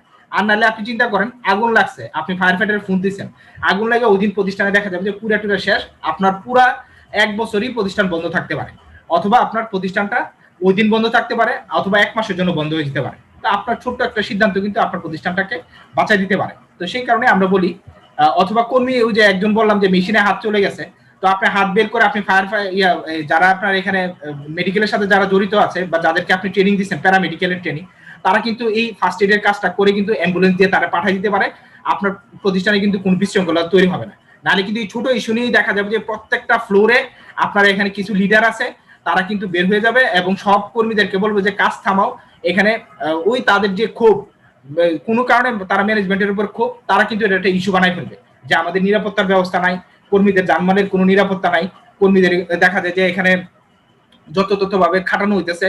তো এটা নিয়ে দেখা যাবে তারা আন্দোলন করে কিন্তু প্রতিষ্ঠান তালা লাগাই দিতে পারে, ওই দিনের জন্য আপনার প্রোডাকশন বন্ধ এবং প্রতিষ্ঠানের এই আন্দোলন আপনার 7 দিন 1 মাস পর্যন্ত চলতে পারে এবং আপনার প্রতিষ্ঠান কিন্তু ক্ষতিগ্রস্ত হবে। তো সেই কারণে আমরা বলি যে আপনার কমন সেন্স যদি আপনি অ্যাপ্লাই করতে পারেন বা এই অনুধাবন দক্ষতা যদি আপনি কাজে লাগাইতে পারেন যে কতটুকু এটা গড়াইতে পারে, সেটা কিন্তু আপনার প্রতিষ্ঠানকে বাঁচাই দিতে পারে। আমরা এই যে আমি এইচআর ডিপার্টমেন্টে কাজ আমি যখন আমার আমি চিটাগাং ইউনিভার্সিটিতে যেহেতু এইচআর ডিপার্টমেন্টে ছিলাম, হিউম্যান রিসোর্স ম্যানেজমেন্ট থেকে পাশ করার পরে আমি কিন্তু ইপিজেডে কাজ করেছি প্রায় 6 মাস। আমি সেটা বোঝার জন্যই কাজ করছি যে আসলে প্রতিষ্ঠানের সমস্যাগুলো কিভাবে তৈরি হয় এবং এটা এইচআর ডিপার্টমেন্ট কিভাবে সলভ করে। তো সেই ক্ষেত্রে আমি একটা জায়গাতে একদিন একটা সমস্যা কিভাবে সলভ হয় এটা আমাদেরকে দেখালো এবং আমি প্র্যাকটিক্যালি বুঝতাম।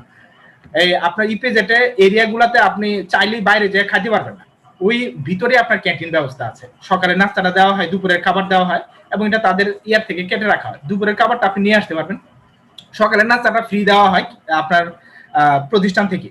এই যে ফ্রি নাস্তাটা দেওয়া হয়, এখানে একদিন ডাল পরোটা দিছে, তো ডাল পরোটার ভিতরে ডালের ভিতরে আপনার ওই যে এখানে রাখা হয়েছে ওইখানে উড়ে একটা তেলাপোকা পড়ছে।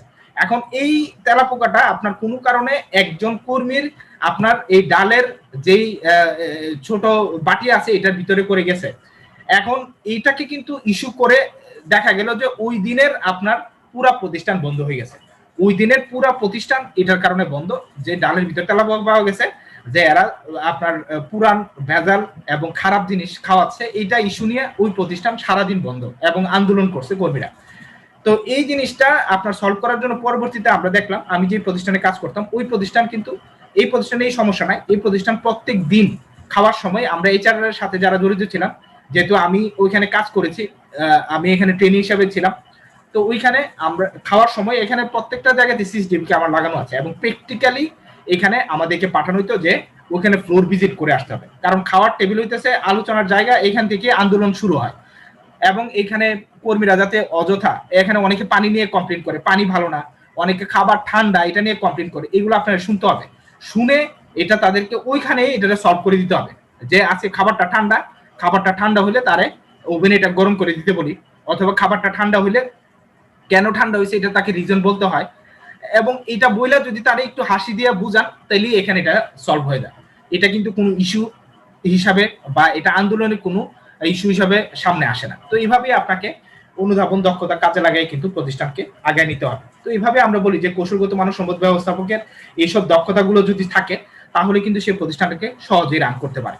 ইস্যুগুলো ছোট, কিন্তু এগুলাতেই যদি আপনি কৌশল অ্যাপ্লাই করতে পারেন তাহলে কিন্তু আপনার প্রতিষ্ঠান ভালোভাবে চলবে। তো এই হচ্ছে আপনার দক্ষতার বিষয়ে অনেক আলোচনা।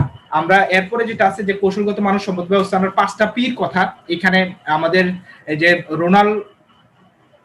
রেনাল্ড সোলার এখানে 5টা পি এর কথা বলেছেন, যে কৌশলগত মানব সম্পদ ব্যবস্থাপনার 5টা পি আছে।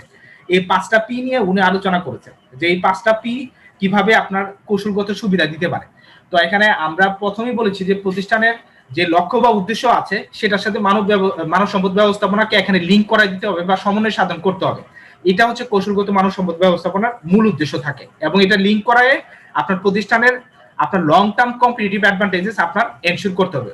কম্পিটিটিভ অ্যাডভান্টেজেস না, long term sustainable competitive advantages, মানে স্থায়ী আপনার প্রতিযোগিতামূলক সুবিধা আপনার অর্জন করতে হবে। এটা হচ্ছে আপনার কৌশলগত মানব সম্পদ ব্যবস্থাপনার মূল উদ্দেশ্য। তো এটার জন্য উনি বলেছেন যে আপনার 5টা পি আপনি অ্যাপ্লাই করতে পারেন, এবং 5টা পি অ্যাপ্লাই করবেন হচ্ছে 5টা কাজের ক্ষেত্রে। 5টা কাজ হচ্ছে আমরা এখানে সহজেই বলতে পারি যে প্রতিষ্ঠানের যে আপনার মানব সম্পদের জন্য যে ফিলোসফি বা দর্শন আছে এইটার ক্ষেত্রে আপনি এই চিন্তার ক্ষেত্রে আপনার পরিবর্তন আনতে হবে। তারপর মানব সম্পদ যে পলিসি আছে এই পলিসিগত আপনি সিদ্ধান্ত নেওয়ার ক্ষেত্রে আপনার এখানে এইটা অ্যাপ্লাই করতে হবে।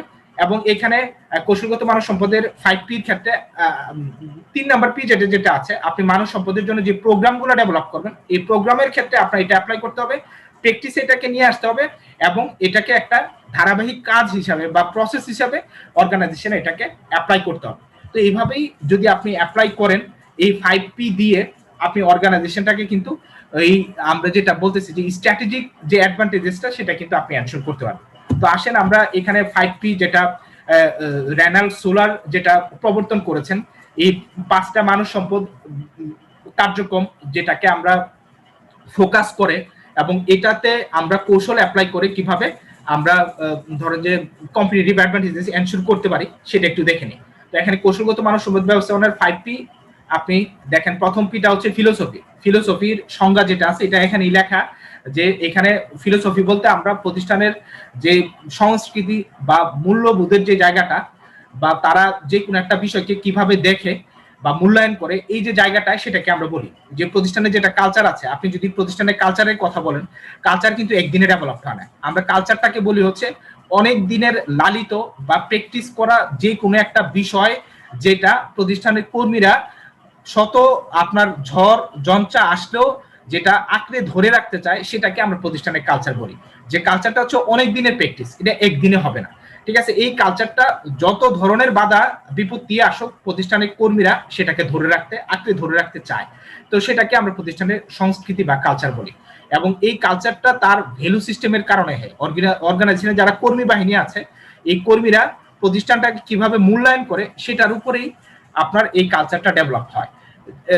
এই কালচারটাতে আমরা যদি মানব সম্পদ ব্যবস্থাপনার ক্ষেত্রে এই কালচারের কথা বলি, যে কিভাবে আপনি মানুষ বা এই কর্মীদের সাথে আচরণ করবেন, কিভাবে তাদেরকে মূল্যায়ন করবেন, এই কালচারটা কিন্তু আপনার এখানে কৌশলগত মানব সম্পদ ব্যবস্থাপনার ক্ষেত্রে আপনার এই ফিলোসফি বা দর্শনে আপনার এইখানে সুন্দর একটা আপনার কালচার রাখতে হবে বা ডেভেলপ করতে হবে। আপনার যারা কর্মী বাহিনী আছে, আপনার কর্মী আপনার প্রতিষ্ঠানের সম্পদ হিসাবে যদি আপনি চিন্তা করেন, এবং আপনার কর্মীর অসুবিধা আপনার অসুবিধা হিসেবে যদি আপনি চিন্তা করেন, আপনি যদি তাদের সমস্যাকে নিজের সমস্যা হিসেবে মূল্যায়ন করেন এবং তাদেরকে যদি আপনি মানুষ হিসেবে মূল্যায়ন করেন, তাহলে কিন্তু প্রতিষ্ঠানের কর্মীদের প্রতি আপনি কোনো অবিচার করতে পারবেন না এবং প্রতিষ্ঠানের কর্মীদের সাথে আপনার সৌহার্দ্যপূর্ণ বা সুসম্পর্ক থাকবে। আপনি একটা প্রতিষ্ঠানে দেখবেন যদি কর্মীরা সন্তুষ্ট থাকে, সে অনেকভাবেই চাইবে প্রতিষ্ঠানের মালিকের আপনার এই যে প্রতিষ্ঠানকে নিয়ে এত চিন্তা বা মুনাফার জন্য যে তার চেষ্টা, এটা 100% তারা এনশিওর করার জন্য চেষ্টা করবে।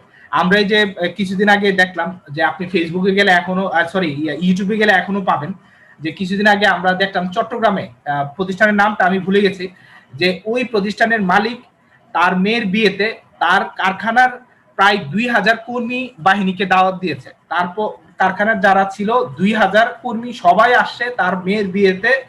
মেয়ের বিয়ের যত কাজ আছে কারখানার কর্মীরাই সব কাজ করছে।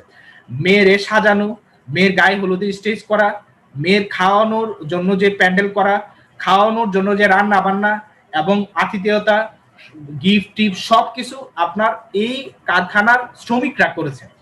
এই কারখানার শ্রমিকদের সাথে মালিকের এত ভালো সম্পর্ক এবং মালিকও তার ফিলোসফি এত ভালো যে সে কর্মীদেরকে নিজের সন্তানের মতোই মনে করেছে। তো সেই কারণে তার মেয়ের বিয়েতে সেই কারখানার কর্মী বাহিনী সবাইকে দাওয়াত দিয়েছে এবং কর্মীরা মানে মালিকের মেয়েকে নিজের বোনের মতো চিন্তা করেই কিন্তু তারা কিন্তু খেটেছে। এবং প্রতিষ্ঠানের এই যে আমরা যে আন্তরিকতাটা, এটা কিন্তু আমরা এই চট্টগ্রামের এই প্রতিষ্ঠানটাতে দেখলাম। এটা একটা গার্মেন্টস কোম্পানি, আপনি ইউটিউবে সার্চ দিলে এটা পাবেন, কিছুদিন আগে এটা পত্রিকাতেও আসে। তো এটা হচ্ছে আপনার মানব সম্পদের দর্শন। এই ধরনের ফিলোসফি যদি আপনি নেন, মানুষকে যদি মানবিক হিসেবে চিন্তা করেন, তাহলে কিন্তু আপনার প্রতিষ্ঠানের উন্নয়ন হবে। আর আপনি যদি মনে করেন যে আপনি হচ্ছেন মালিক, আপনার এখানে কর্মচারীরা আপনার প্রতিষ্ঠানে আসবে কেন? ঠিক আছে, একটা কর্মচারী যে 5000-6000 টাকার বেতনে আপনার এখানে খাটে, সে তো আপনার মানে আপনার মেয়ের বিয়েতে আসার যোগ্য না, তাকে আপনি কেন দাওয়াত দিবেন? এই ধরনের ফিলোসফি যদি আপনি ডেভেলপ করেন, তাহলে আপনার সাথে কর্মী সম্পর্ক একরকম হবে। আর আপনি যদি মনে করেন যে আমার কর্মী সে 5000 টাকার কর্মী হইলেও সে আমার সন্তানের মতো, সে আমার প্রতিষ্ঠানের যে কোনো কাজই করুক, সে আমার প্রতিষ্ঠানটাকে উন্নয়নের জন্য সহযোগিতা করতেছে এবং এই প্রতিষ্ঠানের উপরেই আমার ভাগ্য বা সফলতা নির্ভর করে, সেহেতু তার মূল্যায়নটা আপনি ওইভাবে যদি করেন, তাহলে কিন্তু সে আপনাকে ভালোভাবে নিবে। তো এইভাবে আমরা এখানে মানব সম্পদের দর্শন নিয়ে যদি আমরা কৌশলগত স্ট্র্যাটেজি যদি ওইভাবে ডেভেলপ করি, আপনার এখানে দুইটা কৌশলের কথা বলছি। আপনি কর্মীদেরকে নিজের সন্তানের মতো চিন্তা করেন, তাহলে এটা একটা কৌশল, আপনি কর্মীদেরকে ওইভাবেই ট্রিট করবেন। অথবা 2 নাম্বার, যে আপনি কর্মীদেরকে কর্মী হিসেবে মূল্যায়ন করলেন এবং তাকে আপনি টাকার বিনিময়ে কেনা গোলাম হিসেবে মনে করলেন। ওই কৌশল নিলে আপনার কর্মীর সাথে এক ধরনের সম্পর্ক ক্রিয়েট হবে এবং তারাও আপনাকে ওইভাবে মূল্যায়ন করবে। তো সেই কারণে আমরা এখানে প্রথম যেটা আছে, যে আপনার মানব সম্পদ ফিলোসফি যেটা আছে, হিউম্যান রিসোর্স ফিলোসফি, এই দর্শনেই আপনার পরিবর্তন আনতে হবে। আপনি কিভাবে মানুষকে মূল্যায়ন করেন, এটা যদি আপনি না পারেন, এটা যদি পরিবর্তন করতে না পারেন, তাহলে আপনার কখনোই আপনি এই যে কৌশলগত মানব সম্পদ ব্যবস্থাপনা আপনি প্রতিষ্ঠানে অ্যাপ্লাই করতে পারবেন না। আমাদের বাঙালিদের এবং বিশেষ করে বাংলাদেশের মানুষের এই সমস্যাটা আছে। আমরা কিন্তু মানুষকে মূল্যায়ন করার ক্ষেত্রে তার টাকা পয়সা, ফ্যামিলি স্ট্যাটাস, এইগুলা দেখে মূল্যায়ন করি। এইগুলা যার বেশি যত, তাকে আমরা বেশি মূল্যায়ন করি। যার এগুলা নাই, তাকে আমি ধারও দাঁড়ি না, তাকে জীবনে দাওয়াতও দিই না। আমি আমার ধরেন যে আত্মীয় স্বজনের বিয়েতে দেখা যাবে যে আমি ওই ধনী যে আছে তারই দাওয়াত দিব, সে ভালো গিফট দিতে পারবে। আমি আমার দরিদ্র আত্মীয় স্বজন যারা আছে, যারা দেখা যাবে যে আমার জন্য জান দিয়ে দিতে পারে, তাদেরকে কিন্তু আমি বিয়ের মধ্যে দাওয়াত দিব না। কারণ হচ্ছে সে আসলে সে আমার উপরে খাবে, সে আমার এখানে দেখা যাবে যে কোনো গিফট দিবে না। এবং আমি এই ধরনের আত্মীয়রা দেখা যাবে যে আমি বিয়ের দাওয়াত দেওয়ার সময় তার লিস্টই করি না এবং আমি দেখা যায় যে তাকে ওইভাবেই কিন্তু মূল্যায়ন করি। তো এই হচ্ছে আমাদের সমস্যা আর কি। আচ্ছা, আমাদের হ্যাঁ স্যার একটু ফোন দিয়েছে, আমি একটু স্যারের সাথে একটু কথা বলে নিই। হ্যাঁ, আসসালামু আলাইকুম স্যার। জি স্যার, স্যার আমি ওই যে ক্লাস নিচ্ছিলাম স্যার, আমি ক্লাসটা শেষ করে আপনি ফোন দিই স্যার। আচ্ছা, আসসালামু স্যার। আচ্ছা, এরপরে হচ্ছে আমরা একটু আগাই, আমরা শেষ করে ফেলবো। আর আমাদের এখানে সময় আছে, আমরা 7 মিনিট আছে, আমরা 2বার 40 মিনিট করে সময় নিয়েও আমাদের 7 মিনিট সময় আছে, আমরা একটু শেষ করি। তো মানব সম্পদ পলিসি যেটা আছে, আমরা ফিলোসফির উপরই কিন্তু আপনার পলিসি ডেভেলপ হয়। আপনার ফিলোসফি যদি ঠিক না থাকে আপনি পলিসি ডেভেলপ করতে পারবেন না। আপনার এই কারণে আমি প্রথমে বললাম যে আপনার মানুষ সম্পর্কে মানবীয় ধারণাটা চেঞ্জ করতে হবে, তারপরে আপনি আপনার পলিসি মেকিং এ সিদ্ধান্ত নিতে পারবেন যে আপনার পলিসিটা কেমন হবে। ধরেন যে আমরা যদি আমাদের বাংলাদেশের ক্ষেত্রে বলি, আমাদের বাংলাদেশের ক্ষেত্রে বর্তমানে আমাদের মাননীয় প্রধানমন্ত্রী মানুষ হিসেবে অনেক ভালো এবং তার ফিলোসফি বা দর্শন আমাদের অনুকরণীয়, কিন্তু আপনি পলিসি মেকিং এর ক্ষেত্রে তার ফিলোসফির সরাসরি আপনি দেখবেন যে এখানে পলিসি মেকিং এর ক্ষেত্রে কিন্তু উনি সেম জিনিসটাই এখানে পলিসি মেকিং এর ক্ষেত্রে কিন্তু নিয়ে আসতেছে। কিন্তু অন্যান্য ক্ষেত্রে আপনি দেখবেন যে যার ফিলোসফি যেরকম সে কিন্তু পলিসিও গ্রহণ করবে এরকম। আপনার এখানে যে অর্গানাইজেশনের ফিলোসফি ভালো না বা মানবীয় মূল্যায়নের ক্ষেত্রে তারা মানুষকে ধরেন যে শুধুমাত্র লেবার হিসেবে চিন্তা করে, সেক্ষেত্রে আমরা এখানে পলিসি মেকিং এর ক্ষেত্রে কিন্তু তারা চাইবে যে যেভাবে কর্মীদেরকে কম বেতন দেওয়া যায়, যেভাবে কর্মীদেরকে সারাদিন খাটানো যায়, যেভাবে ওভার টাইম করায়ও কর্মীদেরকে ধরেন যে কম বেতন দেওয়া যায়, তো এই জিনিসগুলা কিন্তু তাদের পলিসিতে চলে আসবে। তারা দেখা যাবে যে কর্মীদেরকে বা কর্মীদের রক্ত চুষে দেখা যাবে যে তারা প্রতিষ্ঠানের মুনাফা এনশিওর করতে চাইবে।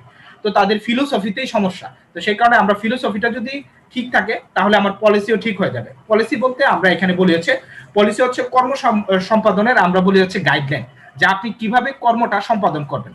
আমরা বলি হচ্ছে policy is a guideline how to accomplish a certain goal or objectives, যে একটা গোল বা অবজেক্টিভস আপনি কিভাবে অ্যাকমপ্লিশ বা সম্পাদন করবেন সেটার গাইডলাইনটাকে আমরা বলি হচ্ছে পলিসি। তো আমাদের এখানে পলিসি মেকার যারা আছে তাদের যদি ফিলোসফি যদি ঠিক না থাকে তারা এখানে ভালো পলিসি কখনো নিতে পারবেন না। যেমন আমি পরশুদিন একটা দেখলাম টিভিতে, আপনিও দেখেছেন, এগুলো তো এখন ফেসবুকের কারণে ভাইরাল হয় বেশি, যে আমরা গাজীপুরের যে মেয়র আছেন, ঠিক আছে, গাজীপুরের মেয়র দেখলাম যে রাস্তায় সে আপনার এই যে রাস্তার যে উন্নয়নের কাজ হচ্ছে, উনি বলতেছে যে এটা হচ্ছে আপনার 4,000 কোটি টাকার কাজ, রাস্তার ভিতরে ইট সুরকি আপনার পুরান বালু মাটি দিয়া এটার উপরে ঢালাই করে দিতেছে। উনি বলতেছে এটা 4,000 কোটি টাকার কাজ, এটা ইঞ্জিনিয়ার কিভাবে এই কাজটা করতেছে, এখানে ঠিকাদার কিভাবে এই কাজটা করতেছে, তাদের তো এইভাবে এখানে মানবিক হওয়া উচিত। 4,000 কোটি টাকার একটা কাজ, এটা বিশ্বের ভিতরে এত ব্যয়বহুল এক্সপেন্সিভ কোনো কাজ নাই, তাহলে এটা এখানে তারা এইভাবে করতে পারে না। উনি এই রাস্তার কাজটা কিন্তু আটকাই দিছে। তো এটা হচ্ছে তার ফিলোসফিক্যাল বা তার দূরদর্শিতার কারণে কিন্তু উনি এটা করতে পেরেছেন, যে এই কাজটা জনগণের টাকা, তো এইভাবে লুটপাট করতে পারে না ইঞ্জিনিয়ার আর এখানে ঠিকাদার যারা আছে। তো এই যে আপনি যদি পলিসি মেকিং এ যদি আপনার ফিলোসফিটা ঠিক থাকে তাহলে কিন্তু আপনি গাইডলাইনটা ঠিক রাখতে পারবেন। আপনার ফিলোসফি ঠিক না থাকলে আপনার গাইডলাইনও ঠিক থাকবে না, বাট আপনি যেভাবে যাবেন কর্ম সম্পাদনের আপনার পথ যেটা আছে এটাও আপনার ভিন্ন হবে। যারা এখানে ইঞ্জিনিয়ার ঠিকাদার আছে তাদের ফিলোসফি হচ্ছে যে কোনো রকমে এখানে ঢালাই দিয়ে দেই, হ্যাঁ ঢালাই দিয়ে দিলে এখানে কাজটা গভর্নমেন্টের কাজটা অ্যাপ্রুভ করে হচ্ছে কিন্তু ইঞ্জিনিয়ার। এখানে ইঞ্জিনিয়ার যদি কাজটা অ্যাপ্রুভ করে দেয়, আপনি এখানে ধরেন যে যেটা আপনার এইখানে পিস এবং সুরকি দেওয়ার কথা ছিল এগুলা না দিলেও ইঞ্জিনিয়ার যদি অ্যাপ্রুভ করে দেয়, এই ইঞ্জিনিয়ারের অ্যাপ্রুভালটা নিয়ে আপনি মন্ত্রণালয় থেকে টাকা ছাড় করে নিয়ে আসতে পারবেন। তো সেই কারণে আপনার এখানে দুজনের ভিতরে কন্ট্রাক্ট হয়, কন্ট্রাক্টদার আর ইঞ্জিনিয়ারের ভিতরে। কন্ট্রাক্টদার যেই কাজই করুক, এটা যেমনই হোক, এখানে ইঞ্জিনিয়ার এটাকে অ্যাপ্রুভ দিয়ে দিচ্ছে। এখানে ইঞ্জিনিয়ার যদি অ্যাপ্রুভ না দিত, জীবনও আপনার রাস্তা এত খারাপ, বাংলাদেশে অন্তত এত খারাপ রাস্তা তৈরি হইতো না। তো ইঞ্জিনিয়ার এবং গভর্নমেন্ট ইঞ্জিনিয়ারিং বলতে হয়, যদিও দুর্ভাগ্য আমাদের গভর্নমেন্ট ইঞ্জিনিয়ার তারা কিন্তু এখানে বিসিএস এর মাধ্যমে নিয়োগপ্রাপ্ত, তারপরেও তাদের এখানে এত টাকার লোক যে তারা কিন্তু এইসব কাজকে আপনার অনুমোদন দিচ্ছে। ধরেন যে আপনি ব্রিজ বানাচ্ছে একটা, এটা আপনার বানানোর সাথে সাথে ভাঙা পড়তেছে, এটারও ইঞ্জিনিয়ারিং অনুমোদন দিচ্ছে এবং এই টাকাও লুটপাট হয়ে যাচ্ছে। তো এইভাবে আমরা এখানে বলি যে আপনি ফিলোসফি ঠিক না থাকলে আপনি পলিসি ঠিক করতে পারবেন না, আর পলিসি ঠিক না করতে পারলে আপনি আপনার প্রোগ্রামও ঠিক করতে পারবেন না। এই পলিসির উপরেই আপনি কোন দিকে যাবেন এটার উপরেই আপনার এখানে প্রোগ্রাম তৈরি হবে। আমরা এখানে প্রোগ্রাম বলতে আমরা সেট অফ অ্যাক্টিভিটিস বলি। আপনি যদি অনেকগুলা কাজকে একসাথে সমন্বিত করেন যে কোনো একটা উদ্দেশ্য হাসিল করার জন্য, তখন এটাকে আমরা বলি হচ্ছে প্রোগ্রাম বা কর্মসূচি। এই প্রোগ্রামের ভিতরে অনেকগুলা ছোট ছোট আপনার এখানে কাজ থাকতে পারে, ঠিক আছে। তো আমরা এখানে কৌশলের সমন্বয়ে আমরা বলি হচ্ছে কর্মসূচি প্রণয়ন হয়, অনেকগুলো স্ট্র্যাটেজি একসাথে নিয়ে একটা প্রোগ্রাম তৈরি করা হয়। তো এইভাবেই আমরা এখানে মানব সম্পদ কর্মসূচিটাকে যদি আমরা ভালো করতে চাই, তাহলে এখানে আমার প্রত্যেকটা জায়গাতে আমার এখানে পলিসি অনুযায়ী এখানে ওই পলিসি যেভাবে আমাকে বলতেছে যেভাবে যাইতে হবে ওইভাবে আমার এখানে স্ট্র্যাটেজি তৈরি করতে হবে। এই প্রত্যেকটা স্ট্র্যাটেজি যখন আমি সংযুক্ত করি তখন এটা প্রোগ্রাম হয়। যেমন আমরা এই যে উইন্ডোজ অপারেটিং সিস্টেম বলি, এটা একটা প্রোগ্রাম। ঠিক আছে, যেটা দিয়ে আমার কম্পিউটারটা রান হয়। তো এখানে উইন্ডোজ অপারেটিং সিস্টেমের ভিতরে অনেকগুলো বিষয় আছে। এখানে আমার এখানে ডিসপ্লে সেটিংস আছে, আমার এখানে ধরেন যে আমি আপনাদের সাথে কথা বলতেছি ভিডিও সেটিংস আছে, আমার ওয়ার্ড সেটিংস আছে। এই সবগুলো কিন্তু এক একটা ছোট ছোট এখানে প্রোগ্রাম। এই স্ট্র্যাটেজিগুলো দিয়ে একটা সমস্যা সমাধান করার জন্য এই প্রোগ্রামগুলো বানানো হয়েছে। এইগুলোকে সবগুলোকে একত্রিত করে আমার ওভারঅল প্রোগ্রামটা রান করার জন্য উইন্ডোজ অপারেটিং সিস্টেমটা বানানো হয়েছে। তো এইভাবে আমরা মানব সম্পদ কর্মসূচিগুলোও নিয়ে আমার ওভারঅল প্রতিষ্ঠানটা কিভাবে চালানো যায় এইভাবে আমি প্রত্যেকটা ডিপার্টমেন্টে কিন্তু আমি সেট করি এবং সেটা দিয়ে আমি প্রতিষ্ঠানটাকে সাজাই। এরপরে যেটা আছে আমার মানব সম্পদের অনুশীলন। আমরা নেতৃত্ব বা এখানে ব্যবস্থাপকীয় যে কাজগুলো আছে সেগুলোর ক্ষেত্রে আমরা বলি যে আমাদের যে কর্মসূচিগুলো নেওয়া হয়েছে এগুলাকে আমরা কর্মক্ষেত্রে অনুশীলন করি বা প্র্যাকটিস করি, যে আমার যে স্ট্র্যাটেজি আছে স্ট্র্যাটেজিটাকে আমি প্র্যাকটিস করি কর্মক্ষেত্রে। তো এই আমার প্র্যাকটিসটা যদি আমার ঠিক করতে হয় অবশ্যই আমার কর্মসূচিটা ঠিক করে আসতে হবে। আমার যদি কর্মসূচি ঠিক না থাকে তাহলে আপনি এখানে যেটাই প্র্যাকটিস করেন সেটা কিন্তু কাজে আসবে না। এরপর লাস্টে যেটা আছে মানব সম্পদ প্রক্রিয়া প্রসেস, যে আপনার এখানে প্র্যাকটিসে যে কাজগুলো আপনি করতেছেন এটা যদি আপনি ধারাবাহিকভাবে সিকোয়েন্স অনুযায়ী একটার পর একটা করেন সেটা আপনার প্রতিষ্ঠানের সফলতা নিয়ে আসবে। তো এইভাবেই আমরা এখানে প্রতিষ্ঠানের 5P যেটা আছে এইভাবে আমরা আলোচনা করে আমরা কিন্তু কৌশলগত মানব সম্পদ ব্যবস্থাপনার ক্ষেত্রে ভ্যালু অ্যাড করতে পারি। তো এই ছিল আমাদের আজকের এখানে সেকেন্ড আওয়ার যেটা আছে এটাও শেষ হয়ে গেল। তো আমরা আর আলোচনা বাড়াবো না, বাকি যে আলোচনাগুলো আছে আমরা নেক্সট ক্লাসে করবো। তো আপনাদের কোনো সমস্যা থাকলে বলতে পারেন, 30 সেকেন্ড সময় আছে। কার কোনো সমস্যা আছে? সমস্যা না থাকলে আমরা শেষ করে দিব। তো ঠিক আছে, তাহলে আমরা নেক্সট ক্লাসে আপনাদের আমন্ত্রণ রইল। তো আজকে আমরা এখানেই, একটু পরে এমনি কেটে যাবে। ঠিক আছে? হ্যাঁ, আসসালামু আলাইকুম স্যার। হ্যাঁ, ওয়ালাইকুম আসসালাম। সবাই ভালো থাকবেন আর বাসায় একটু পড়াশোনা করুন।